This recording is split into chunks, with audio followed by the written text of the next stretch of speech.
Commence primary ignition. I'm just not the hero type, clearly. What a piece of junk.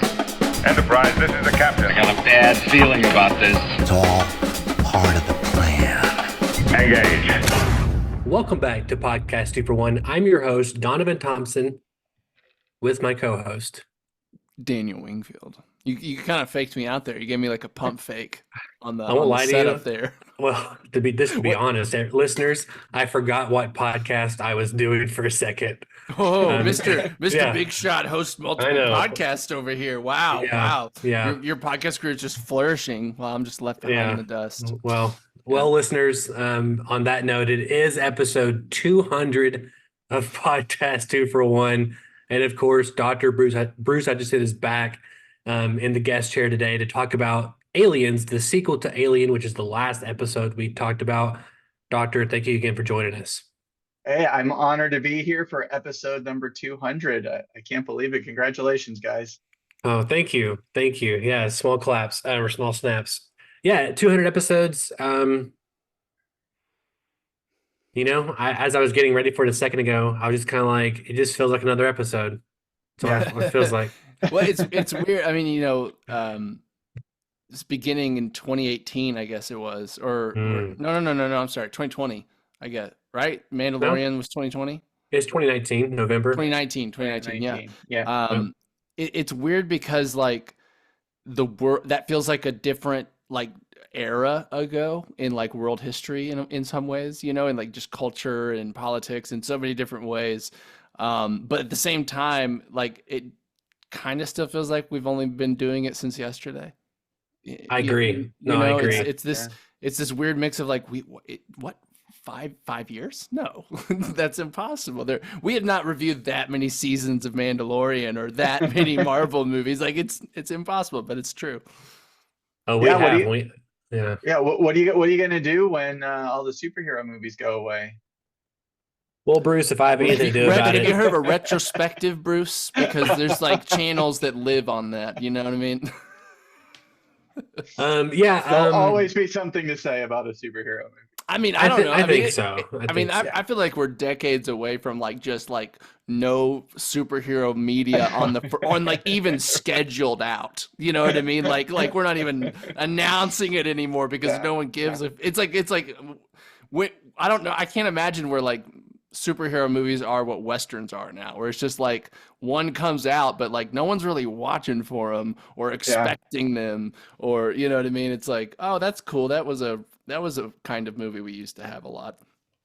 I don't know. I mean, 2050, maybe. I'm very thankful for the time. I call it the heroic age of cinema. I do feel like it's in a turbulent time the last year, but I think it's on the slow crawl back up. We'll see what happens. It had a sophomore slump. You know what I mean? It had kind of a first nice round. It's always exciting when things are changing, and it'll be kind of cool to see what sort of movies come out of the next couple of years. I mean, obviously, there'll always be these big blockbuster type movies, so what they'll be and who makes them and everything is going to be interesting. Yeah, I mean, don't get me wrong. I am thrilled to get things like Dune, where it's not like, I mean, it's still a big blockbuster, but it feels like there's maybe more care in some of the choices. That movie really tickled me, and I like seeing some of these movies. Like I like seeing Oppenheimer make almost $1 billion, like stuff like that. I'm very excited about, and I wish they would. Coming from me, I wish they would slow down on the superhero stuff. They need to take their time with it instead of making 5 or 6 a year. So. We say that, and then Deadpool and Wolverine comes out, and we're like, give us every month. We want that. You know what I mean? Like that. No, yeah. We're both. So well, give it to us if it's good. That being said, exactly. Yes. Don't give me bad. Only give me good, but give me good all the time. But I'm also part of the problem, Bruce, because I went and saw Madam Web in theaters. So like at least you only saw it once. Too. That's true.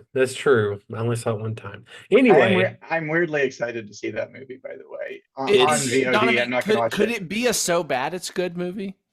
100%. Okay. That 100%. Makes me want to watch it. I'm kind of excited. It's I'm really sad that the trailer line isn't in the movie though. The whole it's very upsetting. I Yeah. knew him from when my mom was studying spiders in the Amazon or whatever Yeah. that line is. I'm just Yeah. sad that didn't make the cut Yeah. because It was so bad, Bruce, that, and everyone will know this now, I'm going to date it, that I was texting Travis and Daniel yeah, he during the live movie. texting the movie, which I was It's live me. texting it.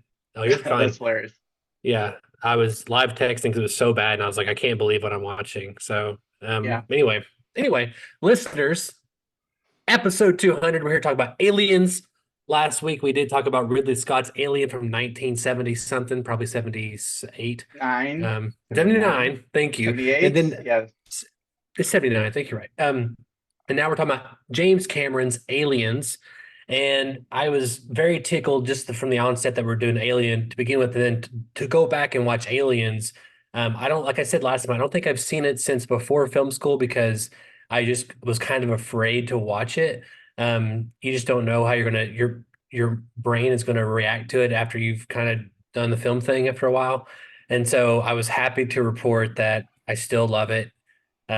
I think the Alien Queen is like my favorite creature designs of all time. It always has been. Top two or one of all time. And yeah, I'm really excited primarily to dig into why I think it's a perfect sequel, and then also what it means to how to make a perfect sequel while still retaining what works about the original. And so I'm excited to dive into that. I think James Cameron's done that a couple times, particularly with Aliens, particularly with Terminator 2 Judgment Day. So I'm honestly more excited or scared to hear Daniel's thoughts on Aliens before we dive into we the gotta beat start with Bruce. analysis. Then. We gotta start. With Bruce. Sure, Bruce. Let me know what you think about Aliens. Well, I first I'm gonna start with I think we made a little mistake. We agreed to watch the extended cut. Did everyone watch the extended cut? Yes. Yes. We should not have done that. I'm just gonna say that straight up. We should have stuck with the original theatrical release. It is better. The added material in this one in a couple places, especially in the first act, just gets a little too padded. So I wish we'd stuck with the original. Having said that, especially once we get past the stuff in Act One that I don't think we needed, and we'll talk about because Daniel, if you've only seen it once, you don't know what's not there. So, I mean, I don't remember every little bit that's not there, but I generally watch the theatrical release, so I remember some key stuff in Act One that's not in the theatrical release. Having said that, overall, I still think it's a fantastic movie. It's really structurally interesting. I think in terms of a sequel, and we'll get into it, I'm sure, it's not like I've studied the whole history of sequels, but it is one of the first sequels I can remember where rather than just being the second story of a movie, it also mirrors and parallels events of the first movie, which now is done almost so much it becomes annoying, when you see a movie like The Force Awakens and it just kind of regurgitates the plot of an earlier movie with all of these key moments that are supposed to be fan service. It's almost annoying. But then you go back to Aliens and you see it done right, which is you see these parallels with things like the android, with things like the ending, with all of these things where it's kind of paralleling and mirroring the first movie, but it's also an original movie. I thought was really cool, and is one of the first sequels that I remember doing that.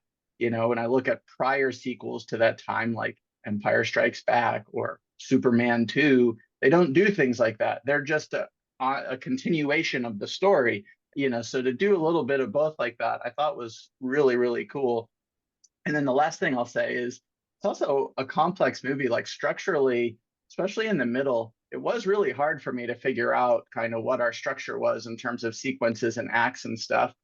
And, sometimes that's a bad sign because it means the movie is muddled, but sometimes it's a good sign because what it means is that rather than the movie feeling like it has to stop at every climax and then be really obvious about the next goal, it just smoothly runs, and you almost have to sort of go in and go, something shifted there, and now they're kind of doing this, and then the structure becomes almost more invisible, and I think that can be a really cool way to make a movie, and especially in the middle of Aliens, I think it works that way. So yeah, a lot of really interesting stuff here.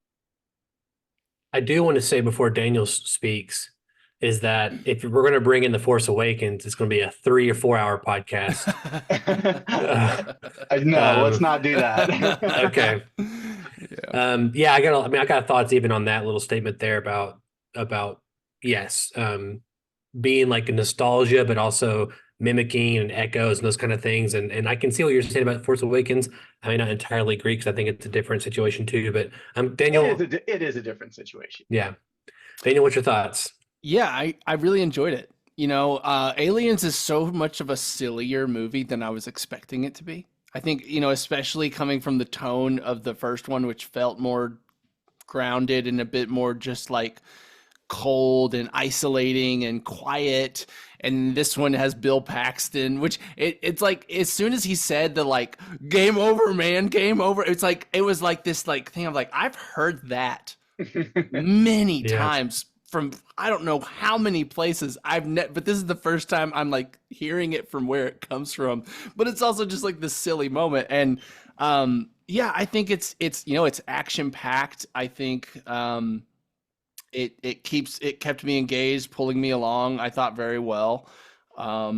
It's one of these things where like I'm always wrestling with the pitfalls of my own expectations when it comes to like certain things that are built up by like, oh, this and this, the Alien movies, like they're this like, they defined a generation of movies and cinema, and they're all these, there's so many these accolades put on it, not only like, official, but also just people hold these movies in such high regard that I think sometimes like, especially when they're older movies, there can be a little bit of this whiplash of like, yeah, but it still feels a little old to me having seen it first time versus like, I think what other people bring into it with all this nostalgia of seeing it as a kid and like, it's this huge thing. It's like I liked this movie. It does still feel a little old to me in the same way that, like I said, kind of like the original Star Wars movies feel old. Shut your mouth. I can really appreciate it.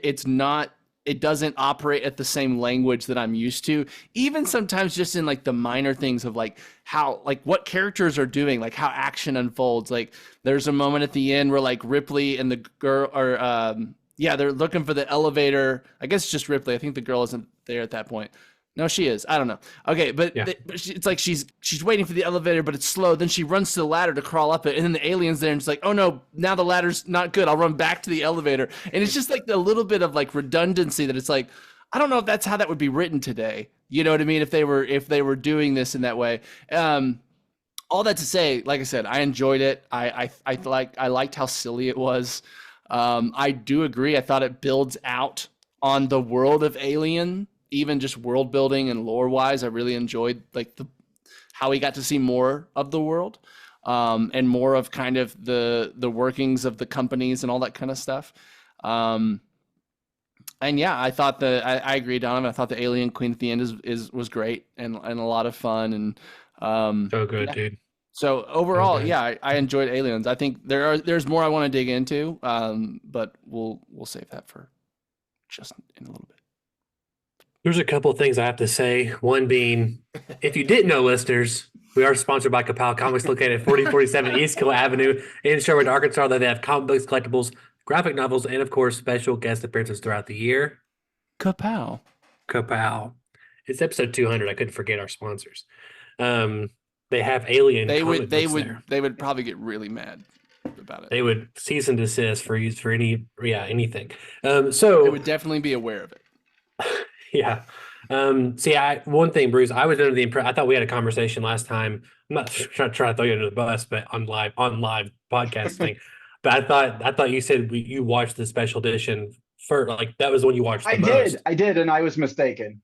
Like I thought I watched the special edition, and then when I went back and looked at my stuff, I realized that I don't. I always watch the theatrical version, so that was my bad for sure. Well, I bring that up because it's to me the biggest change of the movie, which is here in the beginning. The biggest to me that like is the most important, and I could be wrong. I don't remember all the changes. This is going off memory here. If we dive into the movie real quick, the movie starts pretty much, I say immediately after. The special edition starts with LB-246, a family finding the alien, correct? Or finally finding the face hugger and Newt and her parents, her dad being killed or whatever. And No, then Well, that's not at the beginning. of the movie. That's That's in like the halfway. middle. Yeah. oh, that's it's like, 15. Okay, let me look at my Yeah, notes here, yeah. people. Sorry. So let me look here at the. No, you're right. The beginning starts the same. The beginning Okay, starts yeah, the so- same, which is okay. the Ripley is found salvage discovered. crew finds Ripley's shuttle, and realizes there's somebody alive on board. Right. So we have the 57 years later after the first one. Of course, if you didn't know that, you're just watching it thinking it takes place immediately after the first one. Pretty big time jump. We're kind of treated that it's kind of painted as a nightmare sequence. So it's a fun way of kind of like of showing you what happened. But the only thing that's actually not true is the last bit of that sequence because she still wakes up right in the hospital, I guess. So the assumption is obviously the chest burster wasn't real, but everything else was real that happened. And I think here's the big one too. Here's the big change is that Ellen learns her daughter is dead. She told her she'd be back on her 11th birthday. And yeah, so that's kind of like the big change. I think the big sequence that's added in there that to me paints a lot of the movie. I guess it's debatable whether that needs to be in there or not. What are you guys' thoughts? Yeah, honestly, I couldn't remember if that was in the original or not. I should have gone back and looked. But I think that particular moment, one, it's short, and two, it does give us. I feel like there's a reference to that somehow in the theatrical cut. I should have done my homework, but yeah, no, I'm like 99% sure. Correct me if I'm wrong, Daniel, but that sequence where she's talking to the whatever the guy's name is, Weyland-Yutani, and she like sees the picture of her daughter who's like 70 now or whatever it is, 60. Like that's not in the movie. So we don't know that she had a daughter. in this one. I don't know I don't I know. Yeah. Well, I know. I'm saying like in the original cut, we don't know that she had a daughter. That's the big difference. Oh, from what I okay. understand. That part is Yeah. just okay. See, that's what I don't remember. But either way, I do think if it is an addition, I think potentially it works in the sense that it does set up Ripley's motherhood as a forefront thematic element, which obviously is going to play out pretty strongly through the rest of the movie. And if you don't have that, then maybe Ripley as a mother becomes a bit of a surprise. So in that sense, I do think that moment works. You got me super curious now. Sorry, listeners. Yeah, I mean, I to me, obviously, if you think about the movie without that scene, right, then you could just say she's a little girl, Newt, and of course you want to protect her. Of course you want her to survive more so than the soldiers, more so even more than Ripley, and that's an easy thing to kind of latch onto as an audience. I just think it makes her like a redemption arc for Ellen or for Ripley, right? It's kind of like, well, I couldn't be a mother to my child, maybe I can be a mom to this one. And so I think that's where I think it's pretty strong.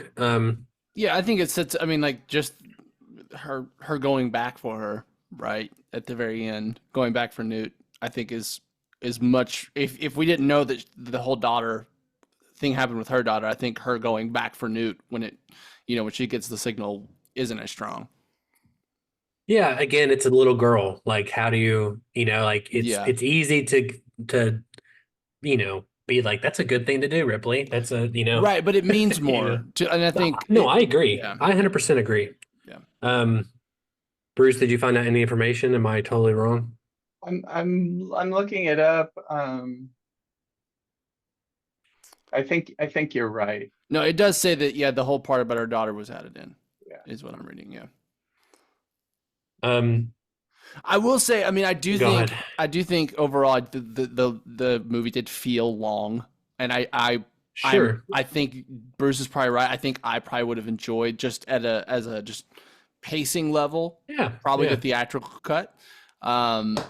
Because I mean it was, and I don't know how it is in the theatrical cut, but it was like literally an hour into the movie before an alien was on screen, or like anything really kind of happened with the plot in terms of like finding aliens or encountering aliens at all.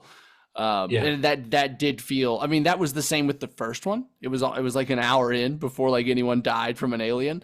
But that felt more right for the pacing of that whole movie. That whole movie was a little slow and like it waited and just, I don't know, this one felt more like we're going and we're just doing a lot of stuff before we ever even get there. Yeah. Well, just to kind of round this section off here, the first 15 minutes or so. So Ellen learns her daughter is dead. And Ellen has a whole meeting with the court of inquiry. She loses her license for Weyland-Yutani. And then we learn that there's 60 or 70 families that's now been like basically LV-246 has been terraformed. There's 60 to 70 families out there now. Ripley's lost her family, and now other people will lose her family too. And then I think here's another special edition change. Like at minute 15, we cut to LV-426 and we meet Newt and we see the space jockey ship that I was talking about earlier, and we see her father get a face hugger on him. I think that's also added in. So I think the first time you see Newt in the theatrical is in like the air ducts in like midway through the movie. Oh wow! Yeah. So you don't see. Yeah. Okay. Yeah, that whole thing, and that's a pretty significant portion. It's like pretty long. We meet Newt. We meet her family. You know, they're doing all the stuff. He gets the face hugger. Yeah, all of that's gone. So it does two things. One, as Donovan said, we don't meet Newt until Ripley meets Newt, right? I mean, it's like the first time we meet Newt. But the second thing is that it becomes an inciting incident that's actually missing from the theatrical release, right? Because then the whole place, like, you know, is sort of presumably being attacked by the aliens. Whereas when you get rid of that entirely, you just get a line in the movie that says, we've lost contact with the colony, right? After she's found out and all that. And then it's just one line and it's like, okay, now we have to go to see what's going on. And we don't know what's happened. We don't know how the aliens took over, when, how, or anything, right? And in a way that, to me, that's more mysterious. I actually like that better than getting the story of Newt's father and that kind of thing. So in the theatrical version, do we not get it revealed that it was Burke that sent them out there? Still there. Does that still happen? Still the same thing, I think. At the end, where they're like, "Oh, you sent them out there." That would be more confused. Honestly, I feel like the fact that this scene is in here actually makes that reveal mean more. Like if they had just said, "You're the one that sent them out there to just do something. You're the one that told someone to do something off screen," is essentially what that would have meant. I don't know if I would have like. I mean, it would have been like, "Oh yeah, they did something bad," but it actually like I guess like when they do it like that, it's like you have a connection. Oh, he's the one that sent that family we watched out there go do that. Now I agree. I think you could have accomplished the same thing in 30 seconds to a minute. You didn't need 6 minutes to, I mean, like I do, for me, it was like, all I needed to see was a moment with the kids, like meet Newt and with the family, and then just pull up and look at the ship. And then I needed to get out of there. I didn't need to see them like go up there, get out, slowly walk out, come back with the face hugger. I can assume all that. You know what I mean? And I want to be clear. So that whole like mission, where he's like, you know, and Newt's father is like, you know, if I go out there and mine this stuff, can I keep it for myself? Blah, blah, blah. Right. Like, you know, when the theatrical cut, when it's sort of like Burke sent them out there, I think we just understand that as like Burke is responsible for the colony. Like, you know, I mean, I don't even think you think about it that deeply. You know what I mean? It's just no, exactly. I agree with that. So it becomes more of a you sent the people to the place to start this literal chain of events rather than it's your fault we have a colony here kind of thing. Yeah.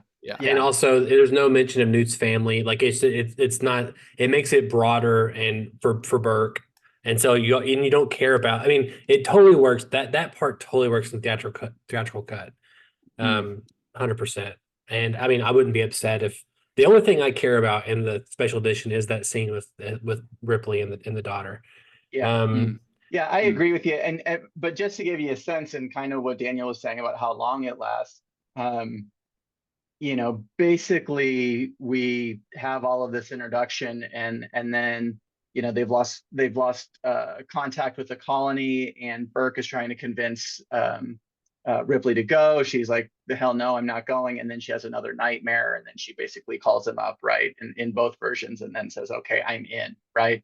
And then basically almost right after that, we cut to seeing the ship in space, and we get a little bit of the parallel floating through the empty ship.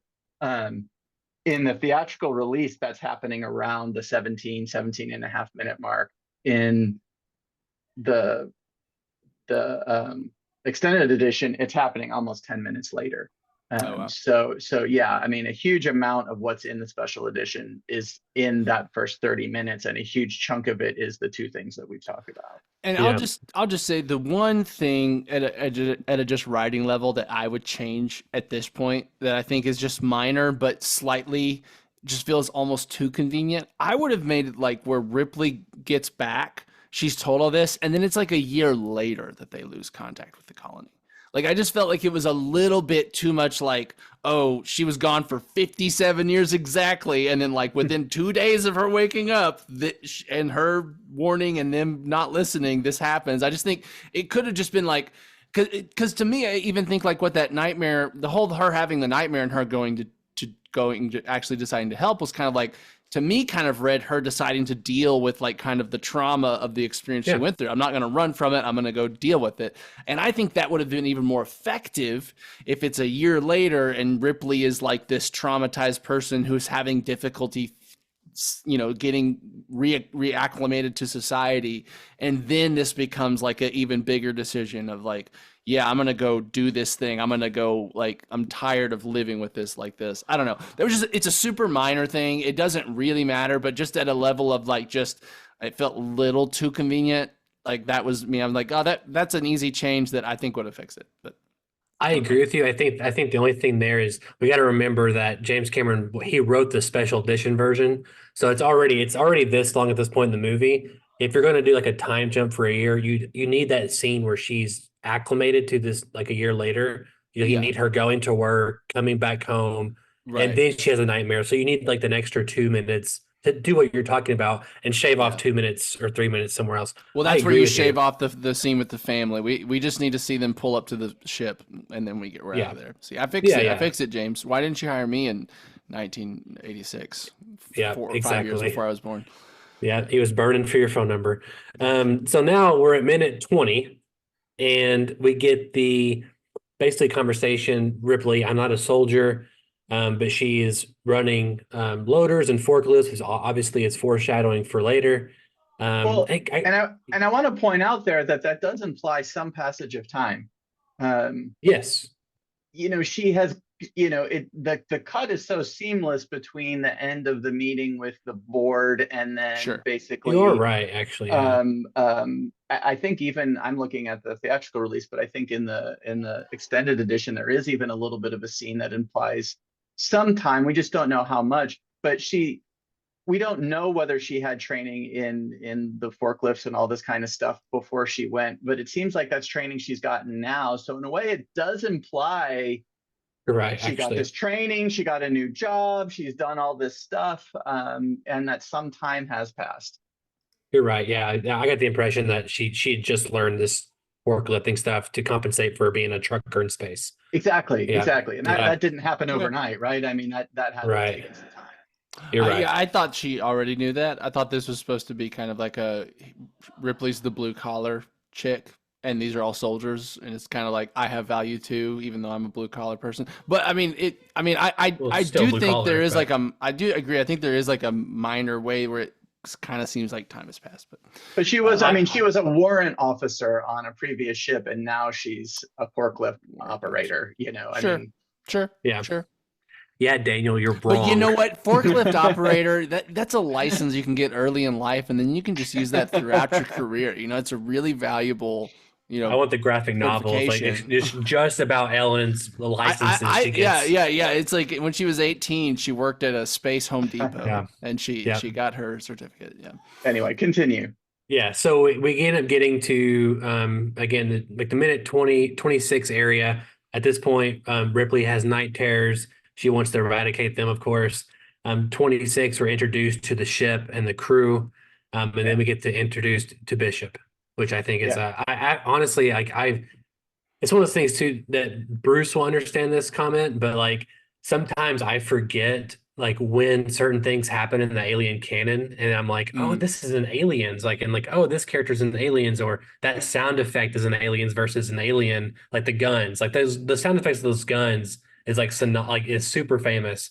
And when you hear them, I'm like, oh yeah, this is the movie, this is Alien, Yeah. this is the one. So like, when you see Bishop plays important parts just in the mythology alone. I'm like, oh my God, Bishop's fucking Yeah. cool, and also Yeah. Lance Henriksen, also fucking rad. Side So. question: does Bishop Yeah. survive at the end? Is he like the one in the bag next to the dude in the?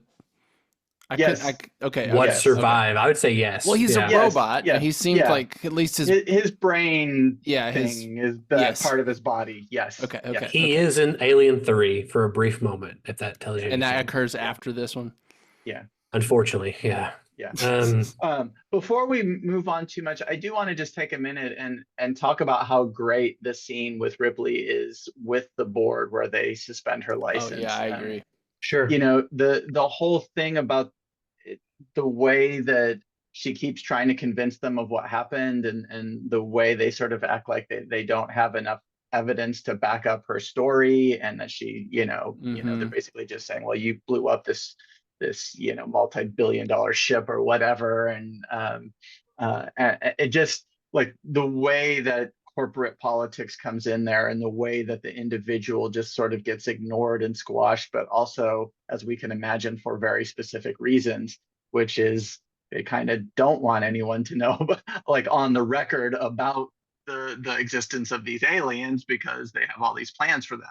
So I really do think that's a great, it's like a high conflict scene. It works well, especially given Ripley's situation. She's been adrift for 50 years or whatever, and finally she wakes up, and this is what she's welcome to, like, welcome to hell. And then it Oh gets even yeah. worse. It only goes downhill from there. Yeah, one of the worst things that could happen to a person is experiencing like a traumatic event, and then secondly, being told it never happened. Right. And so that's a Yeah. pretty hard thing to Yes. deal with. Yes. So I agree with that. And I remember watching that scene particularly thinking like there's just certain cadences and dialogue being said from like the corporate people. I was just like, man, I wouldn't have thought of that. Like there were certain lines he was saying, James Yeah. Cameron, and I was kind of like, oh, like I wouldn't have said that word. Like, but It was yeah. yeah. I particularly like there's like that one woman who like poses a question or whatever, and it's like it feels so real to like corporate meetings and culture where she's like, didn't this happen? And Ripley's like, no, you like it, that's not what happened. Yeah. And then she's like, well, I'm right anyway. Like in tone, at least, it's kind of this like, yeah, but my point stands. Like in this weird way that you're like, in logic, you're like, no, but everyone in the room agrees with her because it's like this kind of corporate logic of, and it's just like, it's great. Ripley says, were you not listening to anything I just No, said? no. She says, did IQ lower since I've been in like stasis or something? Like as collectively IQ gone? Yeah, it's great. It's great. It is good. It's good stuff. But so then I was just so then we get this great, and this is sort of the first thing that I was talking about in terms of the sequel, where we get this parallel scene to the first Alien, right, where everyone comes out of cryosleep. Instead of space truckers, it's Marines. But we get the same kind of banter back and forth between the characters as we get to know them. And so it's this very nice parallel where it's doing something similar that is familiar if you've seen Alien, but if you haven't, feels completely natural and normal to what's happening in the movie. Yeah, I mean, this is something I'll touch upon much later also, but again, one of the fundamental things about making a good sequel is like you're saying, the familiarity, but then having a spin or a twist on it. Example, Bishop, right? Yeah, Bishop's a perfect example of the last movie we were told that androids are evil. And it's funny because there's even like this Weyland-Yutani guy is also, he's actually a good one, right? The Burke. And like this one's a good one. But Bishop being introduced again, Lance Henriksen, I love him from Pumpkinhead personally. But he's the always way he's introduced, it's like he's doing the Yeah. the knife trick, which is like yeah, this great. guy that you were told is evil is doing a like very deadly looking trick. You know what I Yeah. mean? Like it's a You know how many times I've done that, Daniel, on myself because of this movie? A lot. Not with a knife, with like a pen. I've like pretended to be Bishop so many times with a I pen. believe you. How many Yeah. times? How many like?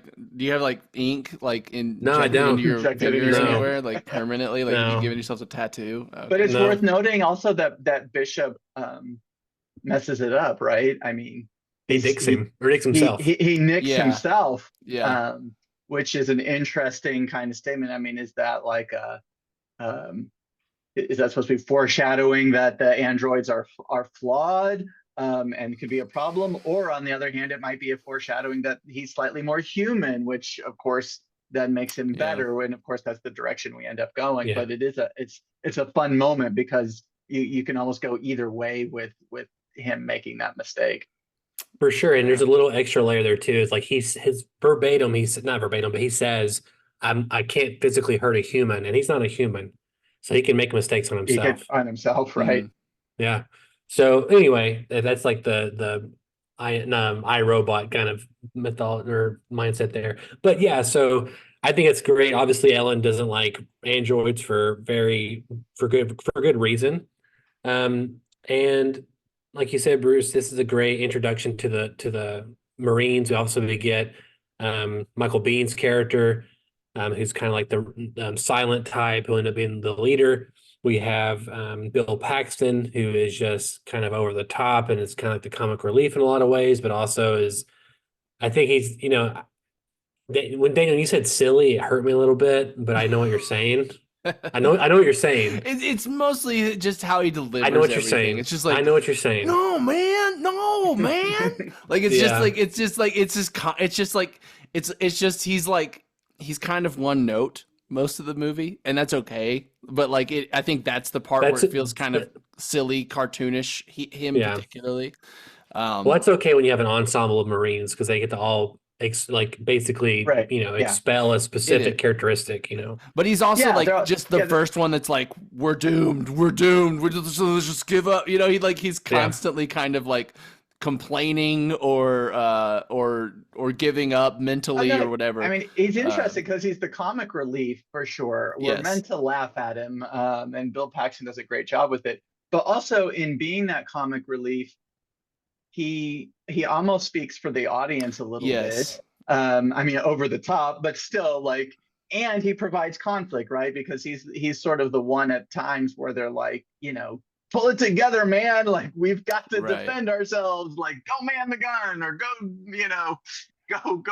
scout around or whatever. And also constantly trying to get him to focus, This isn't just, this is, I mean, we didn't actually see him die. Does he come back later? Because I was wondering that. I'm like, he's such a fan favorite. I'm like, he technically died off screen. Fun facts, Daniel. Bill Paxton is the only actor to have been killed by an alien, a Terminator, and a Predator. And a Twister. No, wait, he doesn't die. No, he survived that movie. I saw the director's cut of that one too, I think. Oh, gotcha. I mean, it's this thing of like, you're right. He's comic relief, and he also just he makes it a little less scary, honestly. Like, it's like in moments where you would feel more like at the moment where he's saying like, game over, man. I think, what is that? That's like when they've destroyed the ship that's going to come pick them up, I think, or something. Mid or two-thirds. And it's it is like a hopeless situation. And it is like a point where if you're like aligning with the characters, you're just like, yeah, how do they get out of this? Like, what is, you know what I mean? But because he's in the background doing what he's doing, it just like, it's a little less scary or a little less. Well, that particular line also was ad-libbed. So, which is fun. It's a fun little thing. It's famous for obvious reasons. Yeah. Here's what go ahead. Sorry, Bruce. No, I was just gonna say, I think that this whole scene where they do the sort of debrief about the mission and everything, and Ripley I mean, she doesn't really give us as much information as she could, partly, I suppose, because we already know that we're supposed to know that as an audience if we've seen the first movie. She doesn't have to repeat all of it, and they have a written briefing. But it is interesting the way that the Marines are kind of dismissive of her, but kind of slightly take her seriously. I mean, it's an interesting dynamic, and she's trying to warn them, and they're not really listening because they believe that they're too powerful. They're not gonna, they're not gonna lose. But there is something about her gravitas that does seem to be noticeable to some of them, right? And it is an interesting setup, obviously, for what's going to come. And of course, we have to have that. But it's such an interesting thing because it would be really easy for it to just be over the top, that they make fun of her and don't believe her, but they don't really go that far. So it kind of keeps one foot in, they don't take her seriously, the Marines, they think they can handle it, but also a sense of like, just the way she delivers everything and how somber she is, like it's almost like it affects them in some way, like they can sense that there's something deeper. They don't really want to deal with it, but obviously it's coming. Mm-hmm. Yeah, there's obviously a tone shift there with Ripley towards like the second half of her it's not really a speech, but or like right. And that's why I think it's why it works. She's not loud, she's just talking to them like this is serious, like this, like she's slow, she's articulate, and she just kind of, even though they're giving her shit, she just kind of keeps going deeper. I will say this is probably one of my only faults in the whole movie is obviously the debriefing thing, like she's talking to the Marines, she traveled through space to talk to them, and they're like, also the captain or whatever is like, if I recommend you also read her full report. And I'm like, am I glad Ripley's there? Of course, because then all cool shit can happen. But Ripley doesn't need to be there. I mean, what can she actually do that the briefing couldn't tell them? I mean, you know what I'm saying? Like, she doesn't need to be on the mission or at the briefing. Well, the mission. Yeah. I mean, if she's just speaking, I mean, I don't think it's very realistic. It's also a sci-fi movie in space with aliens, which actually doesn't sound that unrealistic today. But, but you know what I'm saying? I hear you. Just at a logic level of like, especially when you're kind of coming from these companies where it's like, they're only doing the bare minimum or like whatever. It is like, it's something that it's like you would. I agree that you would have liked her to almost have like more to do, more that she was supposed to do. And she was like brought on as an advisor, right? Technically. So but the only logical thing I could think of is that Burke wants her to die in the process. But see, whether she dies or not, I think it is about Burke. I mean, the whole idea of advisor, whatever, she doesn't need to be there if they're going to go destroy all the aliens. But it makes sense to me that Burke wants her there because Burke doesn't necessarily know, like, what are the face huggers exactly? What is the cycle? What is all of this happening? So if he's trying to, he thinks he can control her, first of all. So I don't think he's worried that if he brings her along and then she discovers the truth, that she's going to fuck up his mission, because he's underestimating her, right? So I think he wants her along because, hey, I mean, this is presumably this huge project that he's trying to go capture these aliens and bring them back. And I mean, any little piece of knowledge that she has might make a huge difference, not in destroying them, but in getting them back. I think it's a little thin. Yeah, I think there's nothing. I mean, Ripley was very willing to be as very detailed as possible in describing her situation before, when she arrived back on Earth. So I just feel like, I don't know. I think it's a weak. It's my only weak part of the movie. It doesn't bother me as much because Burke's the one wanting her there, not the Marines. Sure. Again, I think that's why it works. It doesn't bother me. It's just because it is Burke's the one asking, not the it's not the military saying we want you here. It's Burke. And he's the representative of the company, and so he's purely acting on their, for their best. Sure. And you're right. It's also possible that this is part of a plan to get rid of her. That is, she has been a rabble rouser, and maybe she's going to make more noise about things, and so maybe there's a version of it too where it's easy to get rid of her. I don't know, but he does go that route eventually. Yeah, I think that's more convenience, though. Yeah, exactly. I do too. In the moment. Yeah. I do too. All It right, is this so- interesting moment where she suits up. We alluded to it Badass, earlier. dude. I think it. Yeah. Yeah, it's I don't know. I found it a little funny, just the fact that everyone was watching her. I know it's like, it's the 80s, and like, Yeah, dude. Yeah. it's very much like, oh, look, a woman doing a hard man job. I don't know, like, I understand that, like, it probably meant more culturally at the time, but it was a little bit like, it's like, I would have liked it better if she just suited up and started helping them, and it wasn't like this thing where everyone stopped and watched her. And then Well, she was like, and then she stood there like almost like putting her hands on her hips. She doesn't do that, but it's like almost this moment of like, look what I did. And I'm like, going to defend it, Daniel, because it's cool. But the main reason I'm going to defend it, though, and this is serious, is that every time I see that scene, or the years of my life, I guess, I'm always like impressed of like how they did it.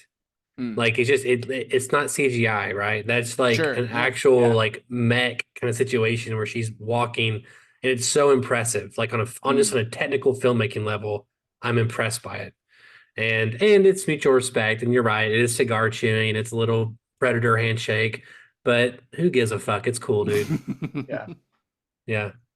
So yeah, where do you want it is what I called that scene. Next interesting bit, they're doing an airdrop, right? And a few things I thought was interesting. Hicks sleeps during the airdrop, which tells you a lot about his character. This is nothing for him, right? And he's literally taking a nap during it. My other note was Bill Paxton is awesome. So that was my notes for minute 33. Yeah. By the way, I really struggled to divide this movie into acts at all. I just gave up and did sequences because I just did scenes, because it was just like it to me felt like, especially when we get into like the second half of the movie, their goals changed quite frequently, just in terms of like what they were immediately trying to do. And so yeah, I mean, to me, I guess like act one is like the goal is to investigate the colony, right? I don't know if that's where you kind of, how did you break that up, Bruce? So I did sequences and acts, and of course it might change if you went to the theatrical release, but I mean, obviously you've got the first act, which is sort of obviously, you know, her talking to the company. The inciting incident is that they've lost contact with the colony, and that she agrees to go. And then they prep for the mission, they do the briefing, she does the stuff, and then basically, you know, they leave the ship. And so to me, that's the end of act one. And you could break that into three sequences. So then for me, act two is basically, you know, find the colonists, right? Find and rescue the colonists is the goal for that. And I think you can break that into three sequences too. So, you know, the first one is sort of, I guess you'd say, the act of what I would call sequence 4 is like securing the location. You know, they get down there, the Marines all go in. Gorman declares the scene secure, even though Ripley's like, what the fuck are you talking about? We barely looked around. It's not secure, right? But that changes things because now they're all getting out, right? And so then for me, the goal of the next sequence is to find the colonists, and they're looking around, where are the colonists, and they do all this stuff. And then eventually they find them in the computer scan, right, or whatever. And then all the bodies are, you know, showing up in one place. And then the next sequence in act 2 then would be to go find or rescue the colonists, right? And of course that climaxes with the giant attack. So obviously I'm projecting ahead a little bit, but that's kind of what I saw for act 2 and the three sequences in act 2. Gotcha. It is pretty interesting. And I think, again, part of it is because of the special edition because I know like some of the actions padded too here and there. And I think it's where a good chunk of the special edition stuff is like, just, I mean, like 15 seconds here, 20 seconds there, that kind of stuff. It adds up over time. But yeah, you know, I think, I mean, kind of going back to them landing on LV-426, I think an important part is the Marines are going through here and they find nothing, right? That's what they say. They say the, like you said, Bruce, the area is secure, and it's another point in fact where Ripley is smarter than everybody. You know, it's like, you guys are dumb. Like, it's another way the movie's setting up that Ripley is the smartest person in the room, and it echoes. She's back at like the command center. She's not doing like the actual action stuff at this point. So Yeah. Yeah. And she has, and by the way, when they're kind of scoping out the place, they do find the holes in the floor, right, where the alien acid the alien blood has melted the floors, and it's after that Gorman declares everything secure. So obviously we are doubly on Ripley's side, one, because we believe in her and we know she's smart, but two, because the movie's actually given us evidence that the aliens are around, and just because they don't see them, we already know, right, from our experience from the first movie, that doesn't mean that they're not there. It's interesting though, because in the first movie, it feels like Ripley's smarter than everybody else, just because everyone else is kind of dumb. Right. Like just making poor decisions. In this one, she just has more experience. Like these guys just don't understand what we understand, what she understands. And I think that helps make the other characters more likable. It's like she still can be the smartest person in the room, the one that the protagonist in that way, but it's not because everyone else is an idiot this time. Well, it's interesting that you say that, because Gorman is sort of the tight ass, and then we discover that this is only his second mission. Yeah. So in a way, he almost becomes the antagonist a little bit. I mean, besides the aliens, sort of like he's the antagonistical person because he's inexperienced. But that's a little unfair to him, and the movie doesn't stay on that, right? It's almost a distraction where we can sort of blame Gorman for everything because he's dumb and he doesn't know what's happening, but he's just inexperienced. And in the end, he actually becomes one of the good guys, and in a way, he's a distraction from Burke being the true bad guy, right? In a way, it helps distract us from where we're going to end up with Burke, and so Gorman and Burke kind of flip places in terms of being our human antagonist, right? But really, you're right. I mean, Gorman's not a bad guy. He's doing his best. I mean, he's been thrown into an impossible situation, and he does get flustered, and he does sort of lose control, but then he tries to make up for it later and sacrifices himself in the end, so even he, as sort of a character that almost becomes caricatured early on, gets a little more depth to him by the end. Yeah. Have it here at minute 52, Ripley and Hicks enter the facility. The colonists are doing experiments on facehuggers. Yeah. And at minute 58, Ripley meets Newt. Right. So again, if you're watching the theatrical cut, that was the first time you see Newt, period. And if not, you're like, oh, there's that girl we saw 30 minutes ago. Yeah. And we do have to stop for a brief minute and talk about the performance of Carrie Henn, because sure, it's so bonkers, and I don't mean that in a bad way. She's just a little kid, so of course you can't really criticize her, but I mean, she's got this incredible scream. I mean, talking about memorable like sound effects and things from the movie. Mm-hmm. I don't ever remember there being a more high-pitched scream than that comes from Newt in this movie. And then she almost has this British accent sometimes, and then sometimes she doesn't. I mean, I haven't watched special features on this movie, so I don't know what it was like for James Cameron to direct her. But in the end, what a great sort of opportunity for this kid to get to be, in Aliens as a movie, and certainly her physical acting and everything is fantastic. The line delivery obviously can kind of go up and down, but no better or worse than any other child actor. But she's such a unique character. I mean, she's definitely memorable as a child character. Her just calling out Ripley, which, by the way, was she like switching between Ripley and Mommy at the end? Because she called her Mommy at the very end, I believe. Once at the very end, Mommy. Mommy. She screamed for her when she like saved her from the nest, I believe. I could be wrong when it happens. Yeah. The thing I remember the most about Newt is Alien 3, and then B, her line about they come out at night. They mostly come out at night. Right. Mostly. That's famous. That's t-shirt worthy, So that's what I think of when I think of Newt. Daniel, you got to watch Alien 3 and then Alien Resurrection because you're in for a wild ride, my man. You're in for a wild two-movie ride. Can't wait. I've been like, I've almost watched both of them very like just in the last week because I've been like dying to revisit them because we've been doing this. Um, so minute 59, Ripley cleans up Newt. Newt opens up a little bit. Bishop dissects the facehugger, and it's kind of setting up his potential betrayal. It's like an echo from I can't think of his name now. But Android in the first movie, what's his name? Alien Android first movie. Yeah. Anybody know? I can't remember the character's name now. Anyone know this guy's name? We're now so much in it. I can think of Ian Holm, but I'm totally blanking on the characters. Yeah, how do we not know this? We just said it like 20 minutes ago. I know.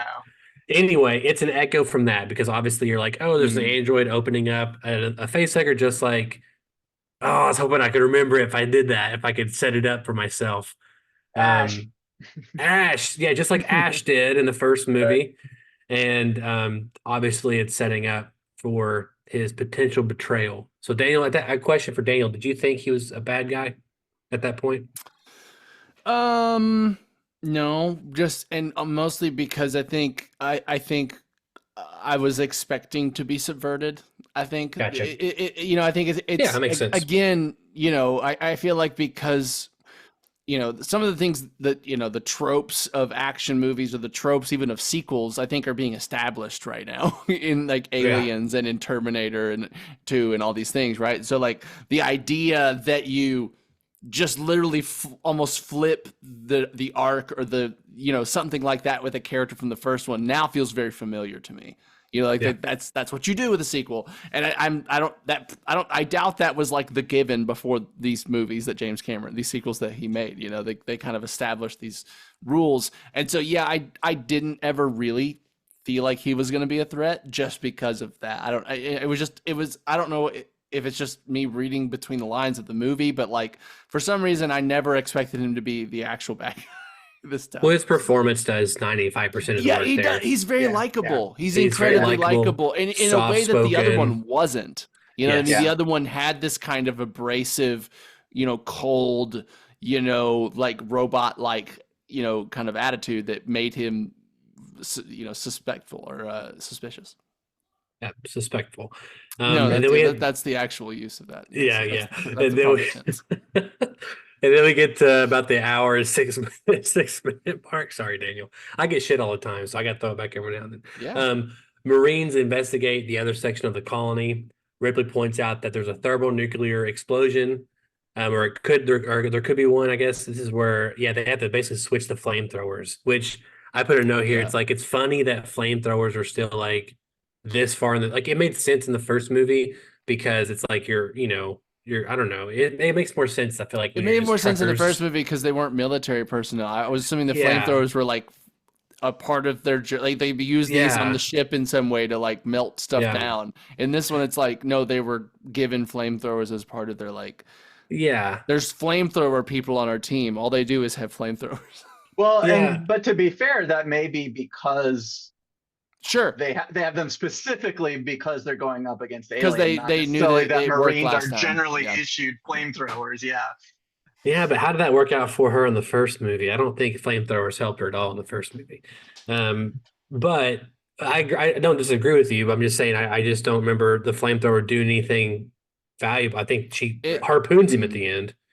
I mean, flame does kind of kill him through like I don't even kill him, I guess, but the jet. No, but they set up that they're afraid of heat, and again, all they have is the written report of Ripley dealing with one alien, so it makes sense that they would have some heavy duty flamethrowers versus just whatever little things they had on the ship. Yeah. Hey, well, to be fair, I'm not mad about it. It's kind of like Evil Dead, right? There has to be a shotgun in the movie, and I'm gonna be pissed. And so, like, same thing. Like every Alien game, there's gonna be a flamethrower in it. I'm happy to have a flamethrower. Well, and of course, flamethrowers always look cooler as weapons than any kind of standard gun. So I agree. And also, these guns that Cameron, like, he made the most untactical, like they're like hip. Like they're kind of cool. They're cool, but man, they don't make any sense though. But I like them though. They're really neat. So we have the again the flamethrowers. the Marines discover other colonists. Ripley acts like a mom to Newt here, and Ripley has a borderline panic attack from a chest burster. Right? Is this where they? Yeah, that's when they go to the that's when they find the colonists. Okay. And they're all cocooned and whatnot. Yeah, but this is where she's on the armored vehicle with Gorman, and everybody's in there, right? And they've been told to turn off their weapons. And of course, this is when we get the big attack. I mean, this is the Act 2 climax, right? I mean, this is where the shit hits the fan. They think everything is under control, and then it turns out nothing is under control, and everything happens, right? I mean, she's freaking out, Gorman's freaking out, she's getting on the radio trying to tell them to pull out. They're not doing it. Gorman is just melting down and doesn't know what to do. And so Ripley jumps into the driver's seat and then basically takes charge, right? And this is interesting because this really flows like if the Act 2 goal and even the sequence goal is like to get the colonists. I mean, that is now over, right? I mean, there's no colonists to get. And what's cool is how smoothly the movie then just has to move into something else. And now it's about escaping, right? So you literally have a transition from one sequence to another, from one act to another, but there's no like big moment where one unit stops and the next unit starts. It's like the moment she jumps in the driver's seat and bursts through the wall and is trying to rescue them, we're now in a new part of the movie. Everything has changed, right? We're not just here to rescue the colonists. We're here to get out and try to survive, which is what the rest of the movie is going to be about now, right? Is survival. Well, that's the benefit of Cameron making an action film, but also still a horror film, is that you can switch between genres and then use I mean, that's what all horror films are, right? To survive. And so you can rely on that in any horror film at any point when things are not being great. You're like, well, I know what the characters ultimately need to do. And so to kind of fall back on that when the act changes or when some goals are met or revealed or whatever, it's smart. I think it allows them to be somewhat different and to play with those kind of things. Yeah, and what's really interesting here, I think when you think of Aliens versus the first Alien, you think of a movie that's much more action-packed and it's got a lot going on. And I know we're looking at the extended cut, so our minutes are stretched out. But this moment, like where the shit hits the fan and then Ripley is driving in after them, that's 76 minutes into the movie. This is an hour and 15 minutes into a movie. And by the way, there's been no fight sequences, no action sequences, no real aliens. I mean, we see them in dreams or whatever. We're halfway through the movie and we actually haven't done any of that stuff yet. And yet somehow, and weirdly, again, when it comes right down to it, Aliens is still using the same device as the first Alien, right? It's all dread and suspense and when's it going to happen and how's it going to happen? It would be interesting, and I think this is part of why I wish we'd watched the theatrical cut. It almost does feel pretty long. Like I actually did feel the length a little bit. It's like, wow, I'm 76 minutes into it before something really strong has happened. And if we were watching, if we were watching the original, it would be happening 10 to 15 minutes earlier, it'd be happening closer to the hour mark. And I think it would be a little easier. So it did feel a teeny bit long to me getting to this point where it was all happening. But having said that, and knowing that there's this theatrical release versus this, it's still pretty impressive how long we can go into an action movie with almost no action and pretty much be on board with everything that's happening. Well, again, you have it's such a fun world to be a part of. And also, Cameron is introducing like the military aspect of it in the world in this movie. And like I said, just having those guns, even just the way, like even the opening movie, when that big thing comes in and starts scanning the room when Ripley's inside the pod, like that thing looks awesome. Like that's a cool practical effect happening. Yeah, the laser looks, I don't know if that's CGI or if that's an actual laser going off in the movie. Yeah. I think it's a laser and they were like using smoke through it. Like it looked really cool. And it looks looked so good. Yeah. in the way that it was obviously not CGI as it looked good. Yeah. Like to me, it was exactly. like, oh, this is so nice. Yeah. And the mech, like you said, with her operating the mech. So there is a lot of cool stuff in the world building, and all the stuff that's happening as we go through. But yeah, it's interesting. And this is kind of classic for movies where in an act two, it really is preparatory, right? I mean, a lot of times it's like if we have 4 acts, the second act, in a way, like the character never meets the antagonist. They or rarely meets the antagonist. They're often just doing all the things that they need to do. And that's what we're getting here, right? It's like, oh, well, let's secure the area. Well, we don't quite, okay, so we secured. Let's try to figure out where the colonists are. Oh, we find Newt. Where are the rest of the colonists? Oh, they're over there. I mean, and then that whole thing's taking up like 30 minutes of the movie, just doing all of that. But we're along for it, right? Because we're wondering what's going to happen next, and we're building up the suspense, and we know it's coming, and we're just wondering when and how it's going to hit us, And then of course, bam, we get this great thing. They can't use their guns. The aliens are coming out of everywhere. Gorman is melting down, so we have so many conflicts happening at once. And then, of course, the stage is set, right? And Ripley gets to become Ripley again, right? And she jumps in and rides to the rescue. It's interesting. I think you're right, and I think for me with these movies, I think I enjoyed the lead up more than the payoff a little bit because of the datedness. Because I think the dread and the build up and the tension is excellent, and I think when we get to the monsters actually jumping out of things, it's like sometimes it doesn't look as great. You know what I mean? Just compared to just what I'm used to seeing. Modern, as far as seeing something and interpreting it realistically or as realistic. No, but you're making the point, right? Which is that because the movie couldn't just rely on the easy effects, and the effects were probably difficult and expensive, the movie did rely on the dread and suspense, which we don't get in movies anymore, Sure. And so what feels dated and old fashioned, and in some ways, maybe the effects are dated, but then there's a flip side to it, right? Which is that there's this emotional component that obviously to me, audiences still respond to, people, you could sit down, people just like you, watch an Alien now, and they love the experience. It's a different experience than they're used to for a movie that would fit that genre. But it's special in its own right because it's doing these different things, but it's doing them so well. Well, yeah, I think just to piggyback on that, I think one reason it resonates so much with you, Daniel, is because almost all the slow moments in modern day movies are like action films still. Like they're still cut quickly. They're like they're 3 seconds or 2 seconds versus 5 to 8 second cuts. I mean, just looking at Empire versus Star Wars Force Awakens or something like that. That may be a poor example. I think Force Awakens actually cut pretty well.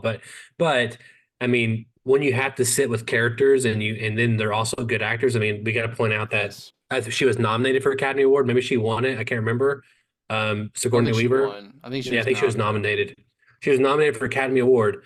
And then, I mean, you have these characters, and sometimes, they're a little over the top, but they're fun to be with, and they're fun to see what happens to them as they're going.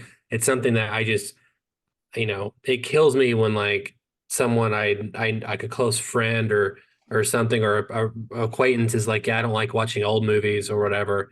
And I'm like, you have no idea, dude. Like I saw Avengers Infinity War 7 times in theaters. Like it's my fault. It's my fault. We keep getting them, but it's but it's different. Like when you watch movies like this, it's just different and it hits you differently. Like again, like Dune. Dune is like a better example of a movie like this where it's making you care about the characters more, and it's just bringing you on a journey versus just throwing shit in your face all the time.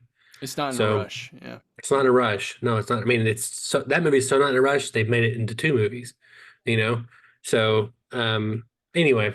Yeah. So let's continue.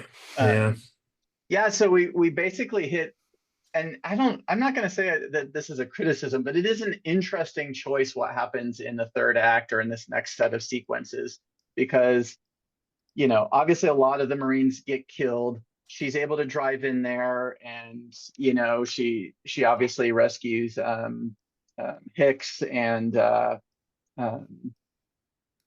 and who else? And Hudson. She gets Vasquez. Vasquez out as well. We got to call You out know, "Eat This," the one-liner "Eat This." It's awesome. Got to yeah. pull that out. Go ahead. So she rescues all of these people. They get out and then they call for the dropship to come save them. And then of course the dropship crashes and burns, right? But from there on out, in the rest of this act, they basically imprison themselves, right? They become incredibly passive characters. They sort of go back into, the colonist headquarters. And they're just initially just trying to find shelter and protect themselves because it's nighttime, right? This is the classic line that you mentioned. They mostly come out at night, mostly, and sort of like, okay, well, we got to go in, we got to barricade ourselves in. And then during this time, Bishop discovers that all that gunfighting indeed has set off the reactor and is going to explode. So then they figure out how to call down the second dropship. But all of this is just waiting, right? It's just like they have to wait, and then they're waiting and they're waiting, and then they have a mission, which is to get the dropship. But what can they do? Almost nothing. They send Bishop down this long pipe, and the rest of them just have to keep waiting, right? So then it becomes much more. I mean, maybe to your point, Donovan, it becomes much more horror, right? It's nighttime and the aliens are coming, and then of course, you've got a bad guy, in sheep's clothing who's in there with you, right? And the character of Burke, who's eventually gonna try to kill them by locking them in with the face huggers, and and how much of it is still unseen, right? Like with the automatic guns that they set up. You don't ever see the aliens, or sometimes you do a little bit, but what you see is the countdown, right? You're seeing the countdown of all the bullets. What a smart way. Building up suspense, right? And it's to save that budget. Do it, right? Oh, it's so smart though. Yeah, it's so smart. Well, I mean, I think also naturally though, just in a script in general, it just had a big action sequence, and now's the cool down moment, right? We're going to get Hicks. There's that moment really where Hicks or they agree to go basically blow up the planet, right? But you're going to kind of get these now character moments. So we kind of have these rise and falls in action films, and it's perfect when you have a horror action film where now we have a rise in action, and now we can learn about character and then dive back more into the horror and suspense. So it's like a perfect marriage there of genres a little bit. I kind of have here, it's also, Ripley and Hicks have a unique relationship where obviously they have like the hots for each other, but also they have like this mutual respect too. Yeah, it's interesting. That's interesting. But I can see Cameron's wheels turning where he's like, we just had this big action sequence. I got to save $15 million. Let's have them bunker down into a thing, and then I'll have Bishop doing something on the side. I can see the gears grinding there. I think what's different between this and movies that we'd see now is that we really don't get a full-on kind of action scene until the end of that act, when finally the aliens are coming. They've discovered Burke's, they've survived the face hugger thing. So there's a bit of action there, but not much, right?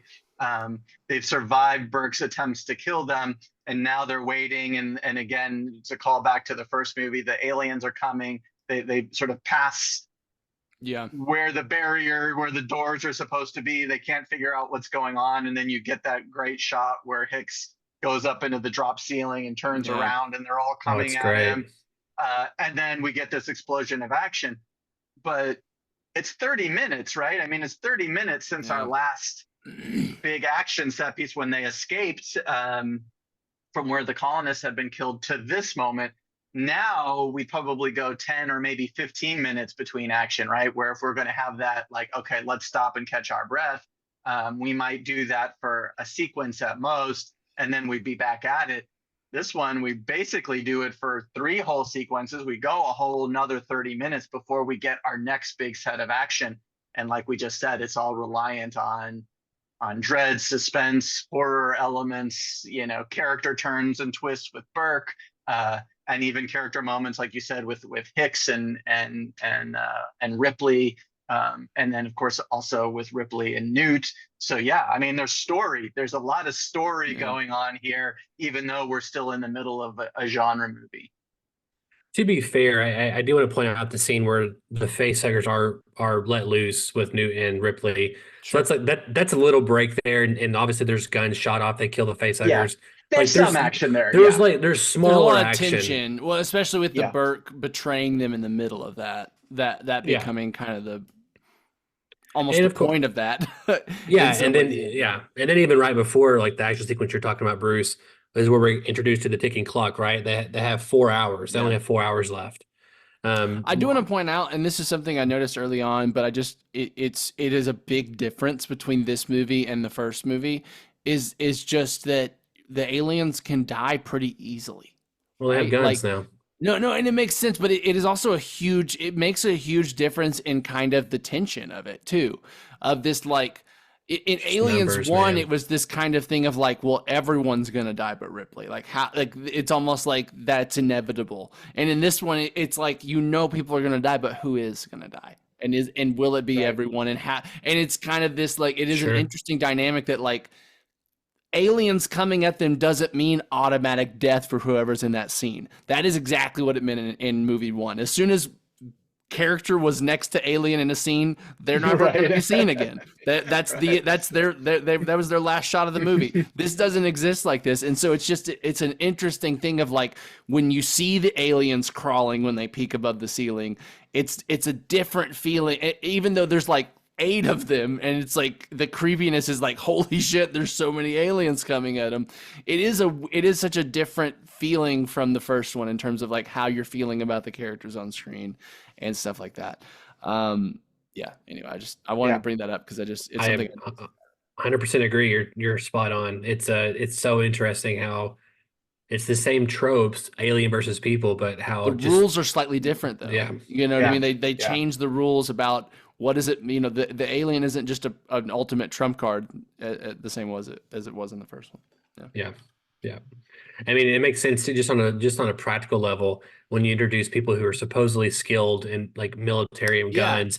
How do you in a sequel you got typically you up your antagonist, so you up the ante. You make more aliens, right? And so and then the queen, who's kind of the ultimate, like the queen kind of feels similar to the first Alien, where it's like if the queen's there, you're gonna have a heart. That one might mean more automatic death, unless you're Ripley.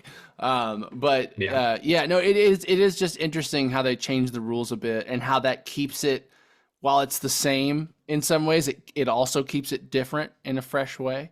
Like it's I don't know, there's something. Well, no, it's the same. I mean, again, all sequels do this, but another great example is Terminator 2. The bad guy's still a Terminator, but now he can turn to liquid metal, and he has to because the hero now is a Terminator. So how do you defeat? Like, you know what I'm saying? Like you raise those stakes up, and also Ripley is more powerful too. She's smarter now. She knows more to expect. And then even here she's being trained with Hicks on how to use certain weapons. She's getting better just like they are.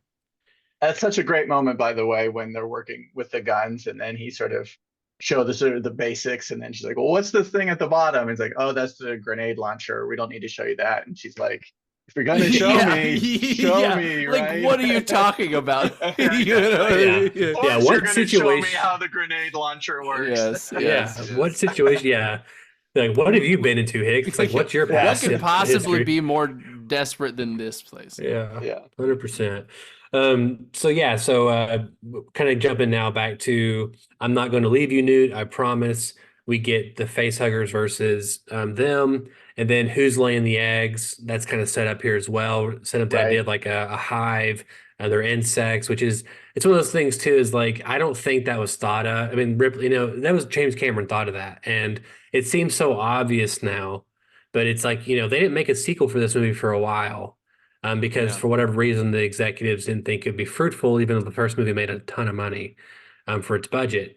And so having Cameron come in and just things like that, I just love the idea of it seems so simple and it's iconic now, and they end up nailing it too. And I love when mythology is expanded out in a natural way, in a way that also makes sense. Of course, we get the information here that Burke sent them to the ship. I don't know if it says on purpose, but it's basically implied it did on purpose.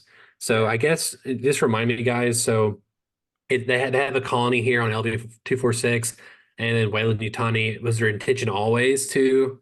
I guess the first movie it was kind of like it seemed like the ship was going to be there no matter what because of Weyland-Yutani. It wasn't just like a beacon or a distress call. It was also because that was kind of always part of the plan for Weyland-Yutani. It was the vibe I got, and it seems more so now even too.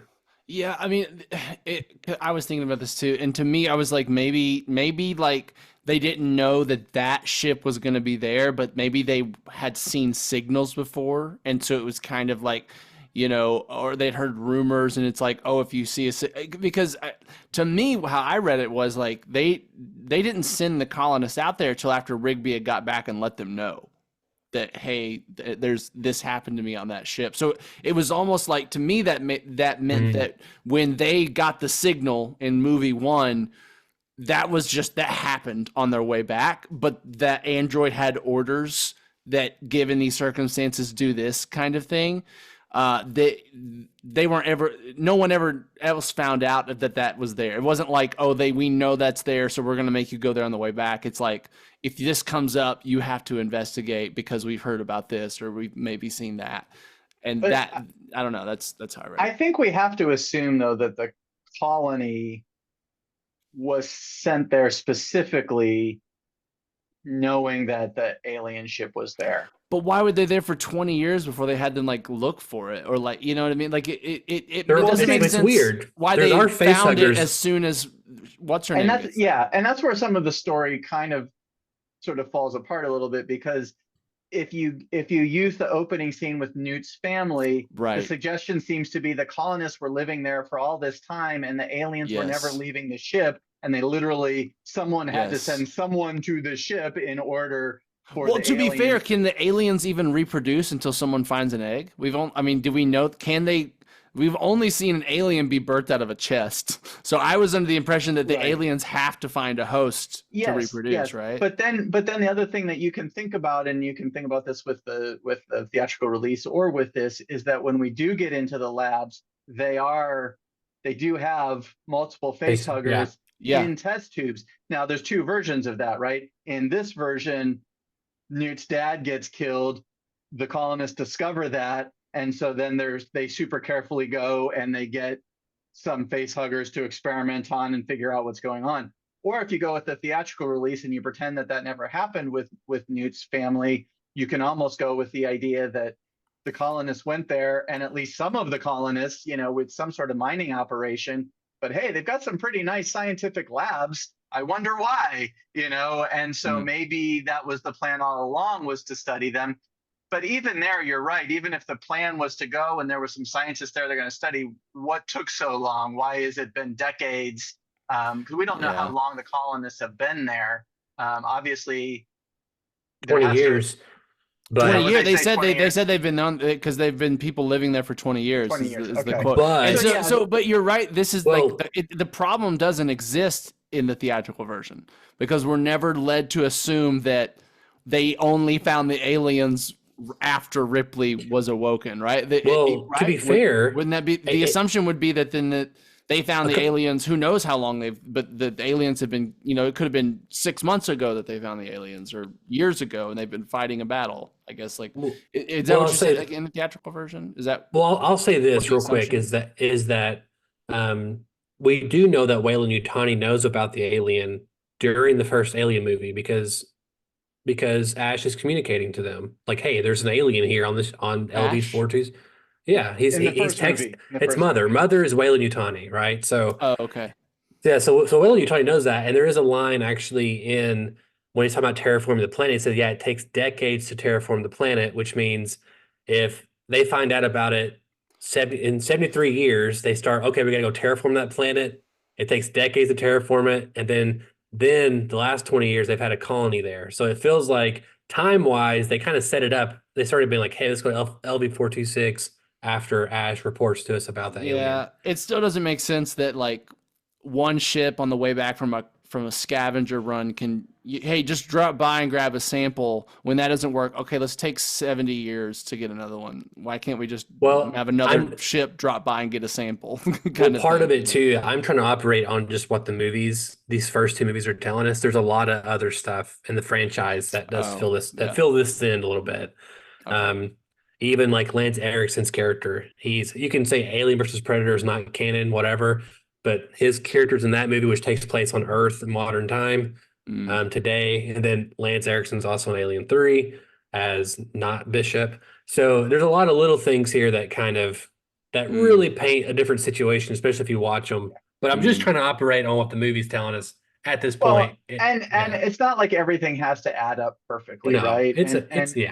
And so in the end, I think, it's because of the nature of the company and because of how nefarious they are. I think it works to assume that they are making the most calculated, not caring about human life decisions, and the fact that perhaps the colony was built purposefully knowing that the aliens were there just fits that general idea, whether the math of the years exactly adds up or not. I mean, that's kind of the way I like to look at it, just because that works for how I view the nature of the company, Yeah.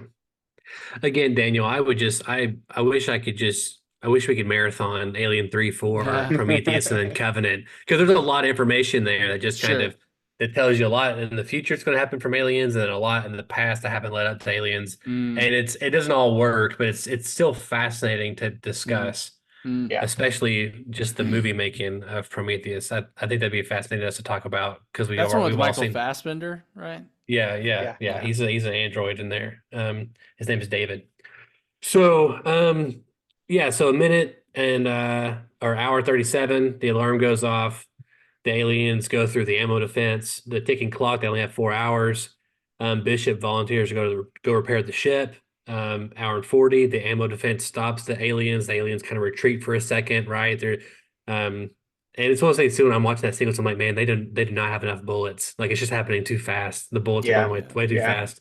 And it's like they conveniently get out of that, right? It's because it's like the aliens just happen to give up right before the final rounds are there. And if one more alien had tried, they would have figured out, oh, they're out of bullets.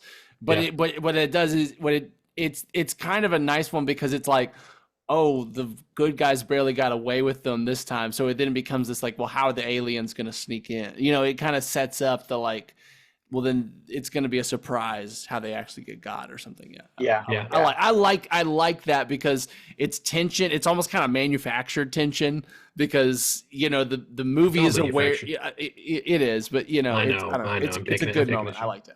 Yeah. I love the scene here of "I'll do us both." When Bishop explains, or not Bishop, but Hicks explains to Ripley, like, yeah, I'll kill us both if it comes down to that. It's just super real. Like, that's just super real. It's dark, but it's like, this is how serious it is, Yeah. I love that. And Ripley, I can handle myself. Bishop works on getting a new ship, and the facehugger attacks. Oh, this is when the facehugger attacks Newton Ripley. Bruce, you were right. I was wrong. Earlier I said that happened before this action sequence. I guess. Well, I don't know. I guess we were saying, okay.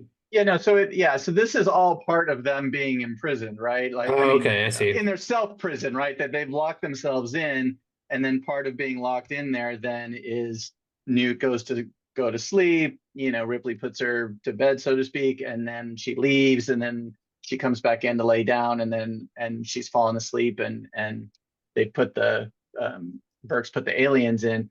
But this is all still part of that time where Bishop is working on bringing the drop ship down, and we have all these character moments, but things kind of speed up from that point on, right? Because, we're in the end. We're getting close to the end game. Because obviously the rest of the crew hears their calls. They killed the face huggers. Ripley accuses Burke. At first, there's a little caution as to, is it really Burke? But pretty quickly, it's like, oh yeah, we all agree it's Burke. And they're and then I love how he's like, yeah, we'll kill him or whatever they do. Like, that guy. Which it was kind of like, it's like, it was kind of a fun surprise, because you expect the Marine to be all like, due process or whatever. Some bullshit. And then there's of course the whole thing is that Burke is gonna, have the aliens lay the eggs inside of Newt and Ripley but will have to kill the other Marines, right? That's part of what gets the Marines pissed off is like now, the only way. They check that? I was waiting when she says it's like, well, here's how you would know is if he had already tried to sabotage the other. Well, I guess they hadn't gotten back to the ship, so right. It won't have happened. But yet. I was kind of like, oh, that's how they catch him. I was kind of waiting for them to be like, oh, let's check, and then like, oh yeah, can't get out of this one. It was kind of weird because I felt like other movies, if they set that up with a line like that, you'd think that's what's going to happen. I don't know. Anyway, but see, this is where the movie's smart and where speeding up makes sense, right? Because now that they've captured Burke, it's sort of like, what are you going to do with him? And really, before there's too much chance to figure it out.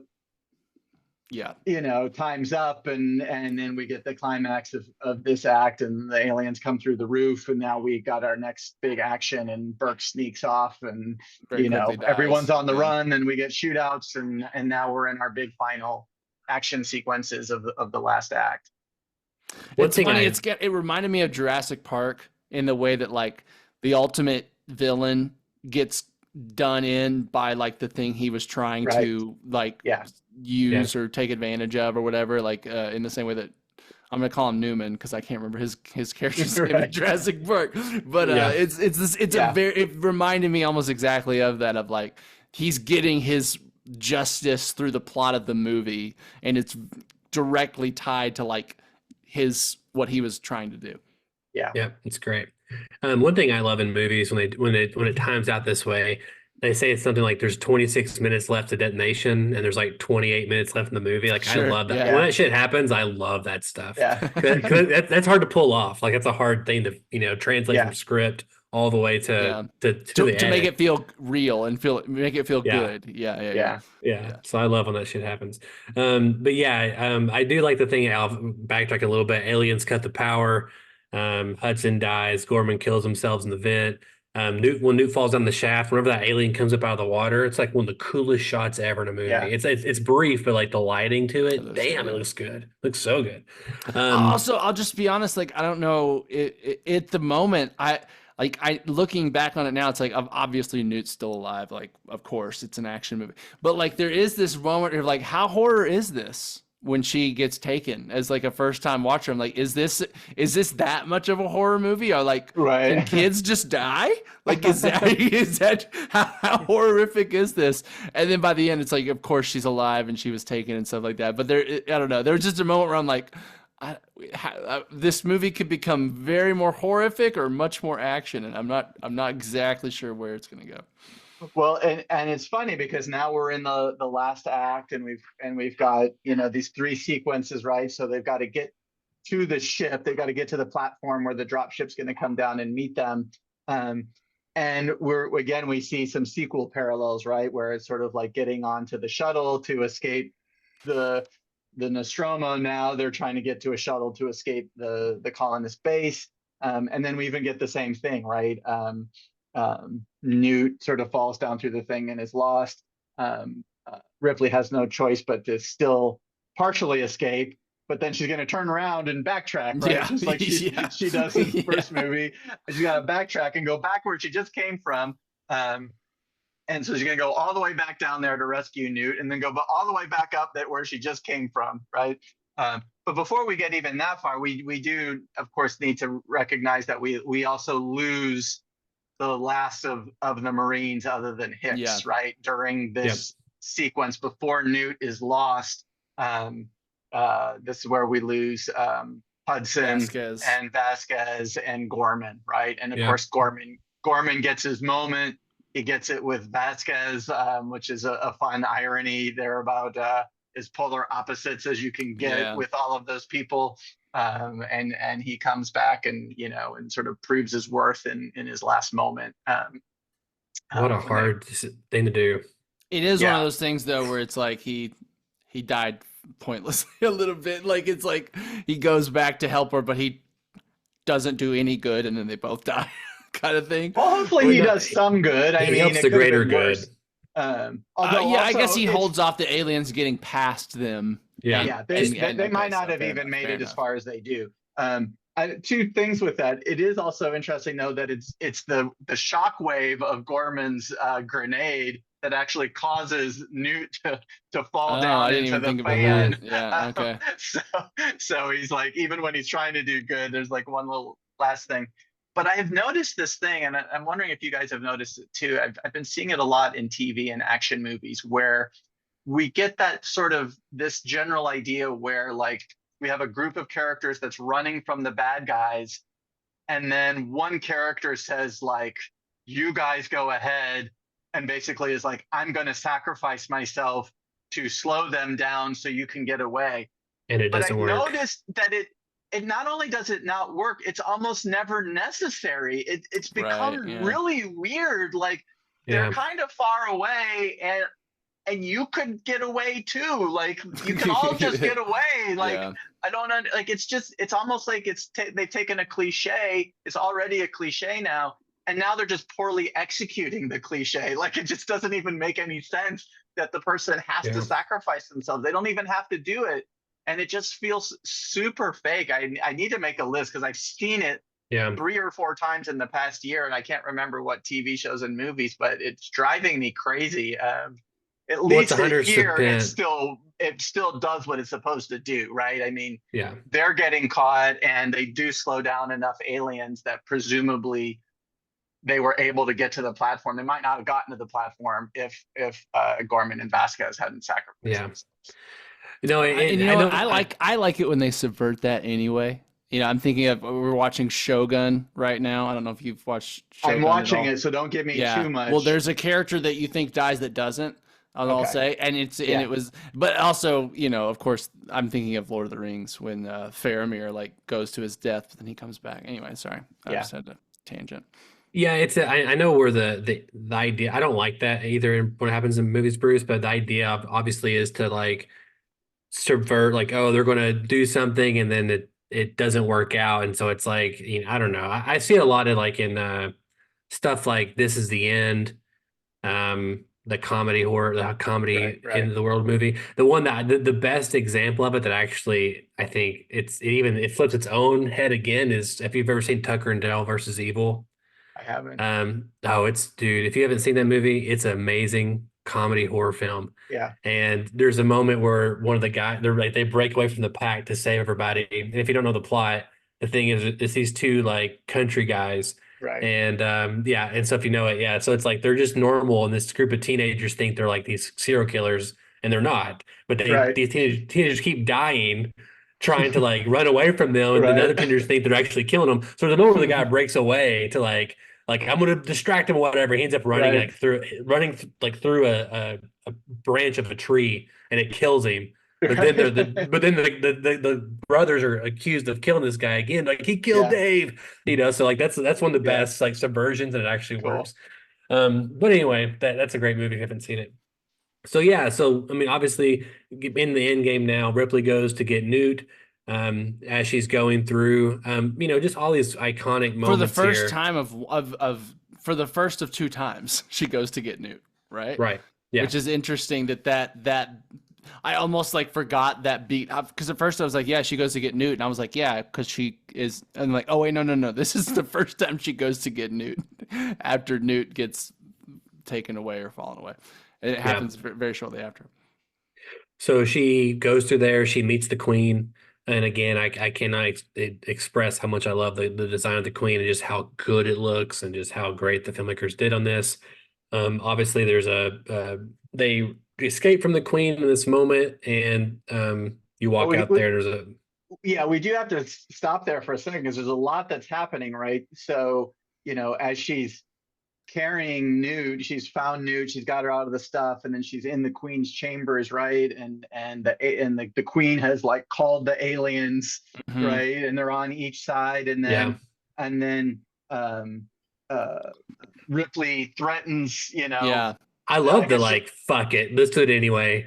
Yeah, but there's a lot going on here. So one, of course, is that we have where aliens, I think, really becomes interesting thematically, and is going to extend into other movies, which is a mother versus a mother, right? And they both are protecting their young, And yeah, so I think she flames up one egg, and no, she doesn't even flame one. She just does it in the air above one. Maybe she does it above. And then she looks at her, signals like, "I will do this if you don't let us." And then we see the aliens go away. So one, we are seeing the alien intelligence, right? We are getting a sense that aliens are intelligent. And then we're setting up all this thematic stuff because in later movies, we're going to see more stuff with Ripley being a mother. And again, I don't want to get into it, but all this stuff with motherhood and sort of these gender dynamics that have to do with reproduction and stuff, like, are really beginning to get set up in this moment. And then of course you're right. We have that great moment, right, where she finally gets to the edge of the room. And then she just destroys. And she gets provoked. I mean, one of the eggs opens, and like, so it's not like her she's look, just though, like is so good. I think what she does, is like just this is like I was just waiting for an excuse kind of thing. All right, exactly. All right, let's do it. Fuck it. But the funny thing is from a plot perspective, that whole thing kind of backfires on her because she takes a lot of time to do it. She enrages the mother and the other aliens. I mean, if she hadn't, and they done that, all would have died anyway in the explosion. Exactly. The explosion is going to happen, and so she takes this valuable time to do it just because she wants to. And if she hadn't done that, I don't think the mother ends up on their ship at the end. The aliens are not aware of the explosion. They would have stayed with the babies. Exactly. Yes, exactly. So while it's fun and you kind of and you can buy it because in the moment she's not necessarily thinking straight. She just it makes wants sense to for destroy Ripley. them in any possible way. But from an actual rational point of view, it's one of the few mistakes she makes. It's a terrible choice that has all kinds of repercussions. And you're right, they would have all been destroyed anyway. But luckily she does survive it, but sort of barely. I mean, for what's his name? Bishop, he wouldn't have gotten ripped in half if she hadn't done that. So. And this is why I didn't want to do this podcast. Well,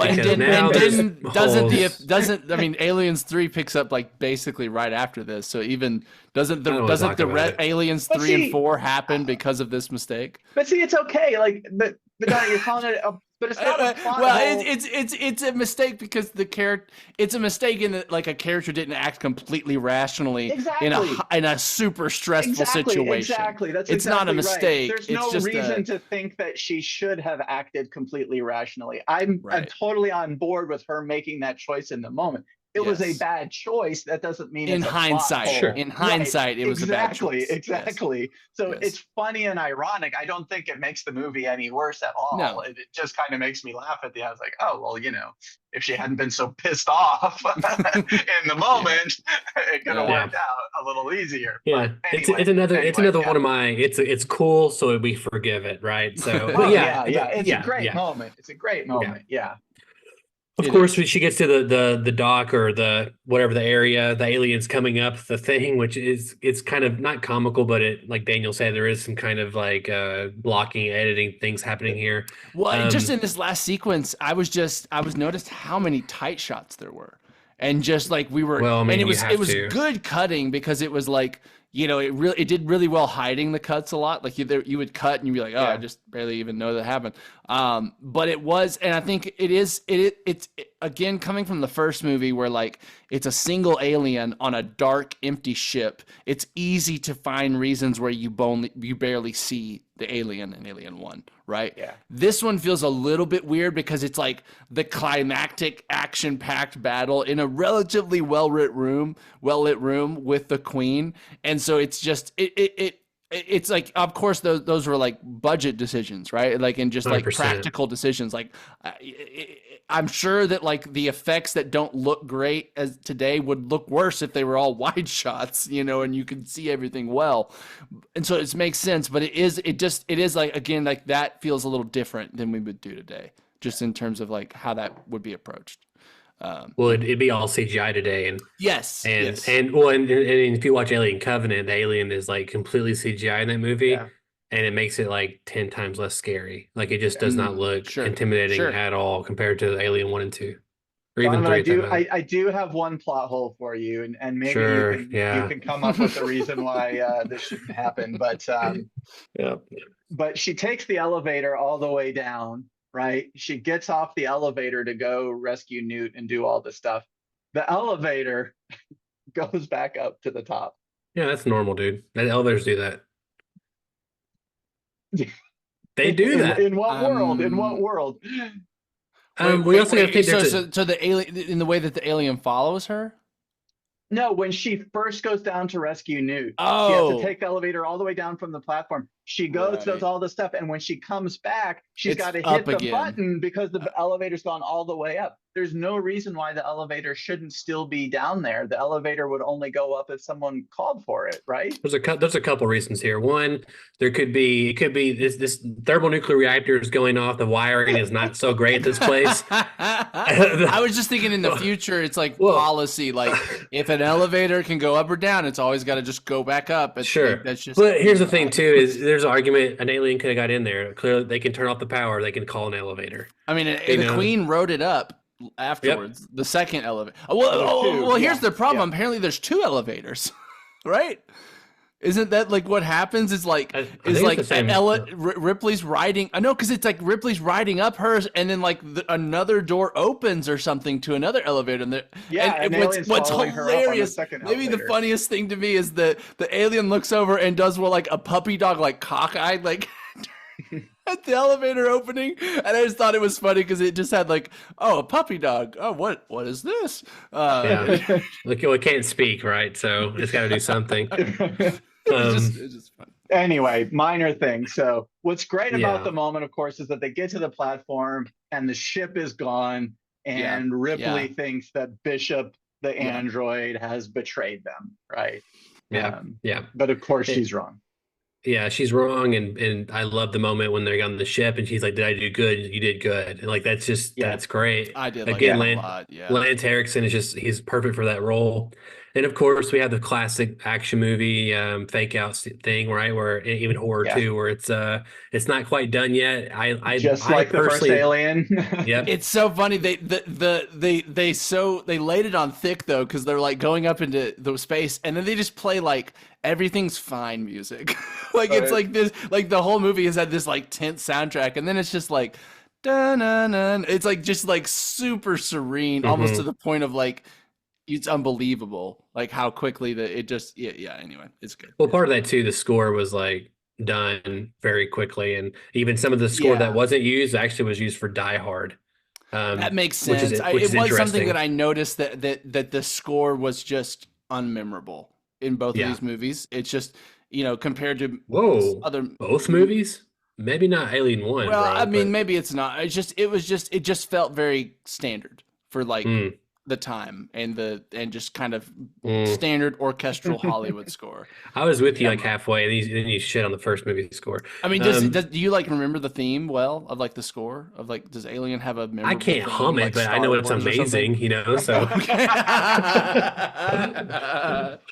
So we have and by the way, to that point where what you were saying, Daniel, about how everything feels, especially like it's all okay and wonderful, in a way the stakes are higher because when we get our false ending before, it's just Ripley.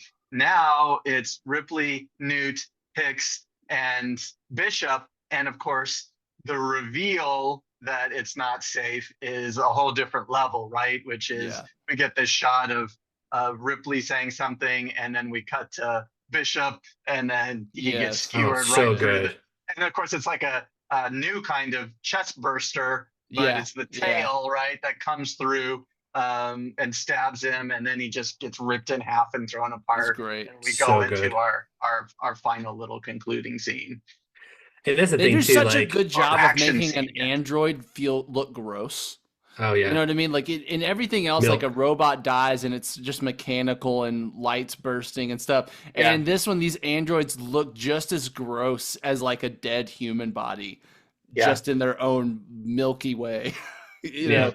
Yeah. They have like beads and like tubes and and the tubes bags look and like milk. like they look translucent. You know, it looks like it emulates a human body in a lot of ways. Yeah. But of course, this is why it's one of the greatest action movies of all time, is that we just have a kick-ass finale here with we in the foreshadowing with Yeah, Ripley on the Sure. forklift Yeah. or the the rider, mech, yeah. the mech. Yeah, I mean, like how just it doesn't get much better than that when it comes to cool shit, and especially you just got to think of this. It's cool for today, but think this is like 1986 or Yeah, 1985 or something. 86, yeah. Yeah, and so like that's just next level shit, for a fan or just for someone who's going to the movies for an experience. And having them fight, of course, the alien dies the same way, gets basically airdropped out of the ship. Yeah. The lines, "Stay away from her, you bitch," and she only had one take to do that. I mean, like all these things, it's iconic, it's cool, it's why I watch movies. That's all I can say about that stuff. So It's great. I it's love great. it. Yeah. Yeah. Yeah. Of course, the movie ends. We're back where we started, in cryo sleep. This time, though, Ripley has Newt next to her, and this is where we truly get the The nice, pretty cat's been music replaced by a little girl. by a Yeah, little girl. exactly. Exactly. 100%. Exactly. Yeah, She's traded up. yeah. And the one thing I kind of want to talk about real quick is this is why I think it's a perfect sequel, and this is one of the reasons why, or how to do a sequel. And Cameron does this with Terminator 2, and he does this with Aliens also, is you have to, there's the want and there's the need of a character. And so the want stays the same between movies. Like another example would be a superhero film like Batman. Batman wants to save Gotham. So Ripley wants to survive or stop the aliens, but the need is changing from movie to movie. Right. So movie one's a little interesting for Alien because her need is still to survive. So it's because it's still a horror film. But movie two, her need is to basically prove that she's still a mother, or become, what I'm saying, like it's Yeah, different. The yeah. need for the She characters are doesn't, different. yeah, surviving on her own isn't enough. She needs to save people too. Yeah, and so that's how you do a proper sequel. That's how you honor what people liked about the first movie, but the second movie, you're still hitting those echoes, you're still doing those kind of things, but it's the character that's really kind of driving the interesting parts, right? And Right. another great example would be Sarah Connor in the first movie, Terminator, and then her in the second movie. That's on top of John Connor and everything else, but it's considered one of the best sequels of all time for a reason. I think that's kind of the secret sauce there. I do want to say, just to bring it up, I agree with you, Donald. I think it's a great movie, great sequel. I do want to say it is funny. We had to get Ripley in her boxers and panties one last time at the end of the movie. We had to echo that too. Can't not echo that part. And I do think we mentioned about in the last pod about this movie and gender and roles and sexuality. It's there's a lot going on. And I even think Vasquez's character is very interesting in this movie, and that she's not very classically feminine or motherly. And I think there's an interesting way that it's like contrasting her even with Ripley, where they're both kind of like not traditional feminine, don't have like maybe culturally normal feminine characteristics, or at least that we show in movies. But they also feel very different too. And I mean, Vasquez just kind of feels like one of the guys in a way that. Well, a huge difference is just that the antagonist ultimately is a female also, which is also at the time, I don't think it's still not done a whole lot now, but Sure. at the time it was super rare. I feel like having the antagonist be a female. Yeah, we should know too, and to be fair to critics of the movie, in the first Alien, we did mention that criticism of showing the skin. Some people did criticize the second movie because basically it took Ripley, who was a strong, independent female, and then turned her into a mother, right? That is, she's not a strong, independent female fighting just for her own right to be a human being, but now she's become a bit of the argument, she's become a little bit of a stereotype in that she's now a mother whose primary thing is to protect a child. I think that's a fair criticism. In the end, I don't think it takes away from the movie. It's still a great movie, and Ripley's still a great character. I think you can note that and say, okay, yeah. And when you look at Cameron, I mean, that's part of what he does. He makes strong female characters, but he kind of seems to do it through a particular lens, which is motherhood, right? And you mentioned Terminator movies, and he's doing the same thing there. And so that's how he's Avatar. seen. Yeah, exactly. Yeah. And we he sees a strong female character through a certain lens. And that's okay. I mean, there's nothing wrong with motherhood in and of itself, and even having an action character who is a strong mother and wants to protect her children. I also understand the criticism that, like, hey, that's maybe also putting her into kind of a box that a lot of women get put into, which is that Sure. if she's going to be saving people, you know, the stakes have to be that they're her own kid. Well, I mean, Newt's not her kid, but still. I But think both things can be true. You know, I think we Yeah. can recognize the criticism and say that's valid, and yet at the same time go, that doesn't necessarily take away from the fact that the movie is a fantastic movie, works great on its own right, and that Ripley is still a fantastic character, right? Yeah, I can see it's like it's worthy to say, oh, it is a little bit, I don't know if disappointing is the right word, but like just typical that a woman character that didn't start out in this way became a little more typical in this way. But at the same time, I think it's actually more interesting for Ripley herself. For me, as a as a person that's interested in her character, I'd rather have this complex Ripley that is one of the guys and rough and tumble, but that is also has, like, you know, some motherly instincts and isn't just one note of I'm a woman that doesn't have feelings or something like that. Like that I don't know.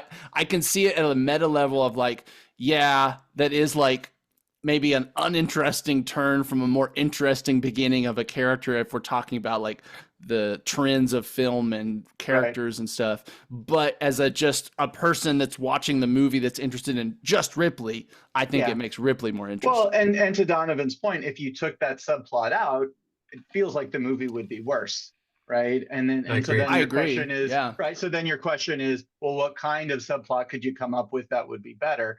And I don't know. I mean, if someone can come up with one that's better than Newt and her and as a mother, then I'll go, okay, I'll tip my hat to you. But it took you 40 years to come up with it. I mean, you know, so it's hard to to be critical in the moment of making those movies, you know, to come, okay, well, what are you going to come up with? It works, right? It does. Yeah. And I think also it's just important to point out that there's a lot of mothers out there. You know what I'm saying? Like, I think that there's a lot of people out there who'd be like, that can identify with being a mom.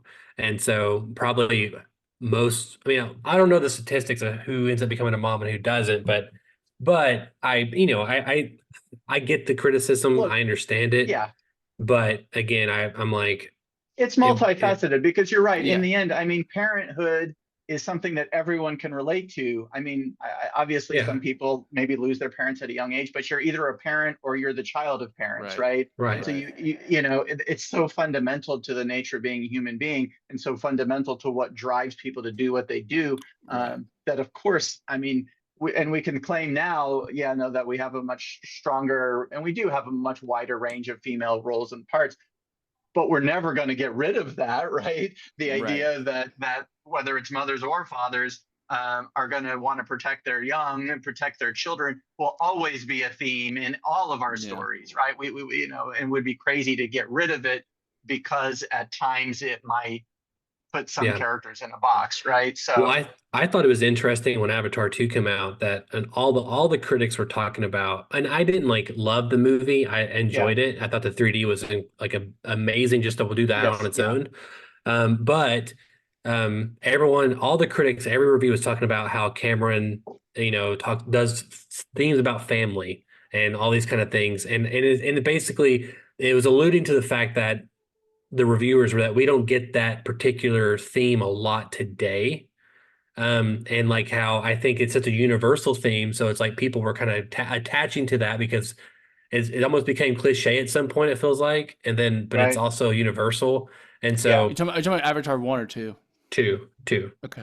You know, it's interesting. It's interesting because we do get that, I feel like, but it's so different. Now it's more like you choose your family. You get that same kind of like Guardians of the Galaxy, right? Is like this, like, it's like, it is about family, but it's about the family you choose, not the family you're born with. And I do think that has been the shift of like, it's still about those relationships, but we're not setting them, we're not putting them in the same context that they always were before, which is always just your mom and dad and your brother. Yeah. And this is a little for our previous pods, Bruce, but another reason I think we like Invincible so much, Daniel, is because it is about a father and a son, and how he didn't choose that father. He's forced to, that is his dad. He can't change that. Yeah.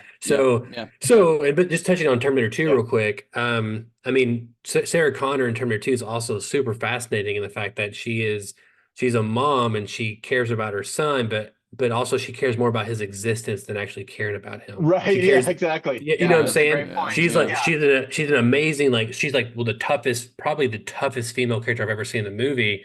But like, whenever she's like, after she first reunites with him in T2, like he goes in for a hug or whatever, he thinks it's a hug, and she's checking for bullet holes, and he's like, yeah. "Oh, you're not hugging me. Like this is not a nurturing mother." She's kind of a shitty mom, but 100%. in a certain way, right? But in a way, she's also the mom that would almost be an answer to the criticism of Ripley and Aliens, which is she is a mom, but she is a mom for a larger purpose. She's trying to keep them alive, to keep all of humanity safe, right? Yeah, she's playing more the man, or the typical man role of being more concerned with the greater good than what's right in front of them. Right, which is usually the man's role in a lot of those situations. No, it's a great comparison. Yeah, and then ironically, the Terminator is becoming the father figure, and she's in this big. They're coming this pseudo family by the end of the movie. It's that T2 is. If someone put a gun to my head and said it's the best movie ever, like best action film ever made, I'd be like, I can't argue. Same thing with Die Hard. So, there's a couple of those I'm like, I can't argue. Like, pick one. So anyway, I'm glad we all enjoyed the movie. I'm super glad that Daniel finally got to watch Aliens. I would love to coax him to watch an Alien 3 in Resurrection just so I could talk to him in my private time. The thing is, I almost feel like I might enjoy those more because I think the world building and the lore and the weirdness is some of my favorite parts of these movies. Dude, and you would love Prometheus. Get so weird and so like lore-y, and like that kind of sounds fun. Just as a like, I'm interested in how weird everything gets, because just everyone's reactions are like, it just seems like where is this all gonna go? Alien 3. I mean, it surprised me to hear that. I mean, I get it. I enjoy it too, just because like I like parts of it. It's part of the canon. All these things, I grew up with it. But what I don't like about it is like when my brain is like, what could we have gotten particularly? But at the same time, it's so much different in ways to Aliens. I understand making that, and instead of making just a sequel to Aliens. When it was like 7 years later, it's almost a decade later. You know what I mean? Like it was probably to the point that most people didn't think they were getting another Alien movie. At this point, I don't know what the state of like sequels was in Hollywood in the 80s, and if you just expected them if the movie was successful like you do today. But it does feel like that's if Aliens came out 2 years after Alien, I don't think you can do it as similar and it not get criticized for that. Maybe. Sure. I have a question for Bruce, and this won't apply to Daniel, but Bruce, what's your favorite Alien movie? If you have one. It's probably Aliens. It's probably this one. Yeah, I was gonna ask Daniel, is Aliens, you like it better than Alien? It's hard, man. I would say I enjoyed them about the same, honestly. They're so very different, and they're going for different things, but I think they accomplished what they set out to do equally well. You know what I mean? They have different goals at the end of the day.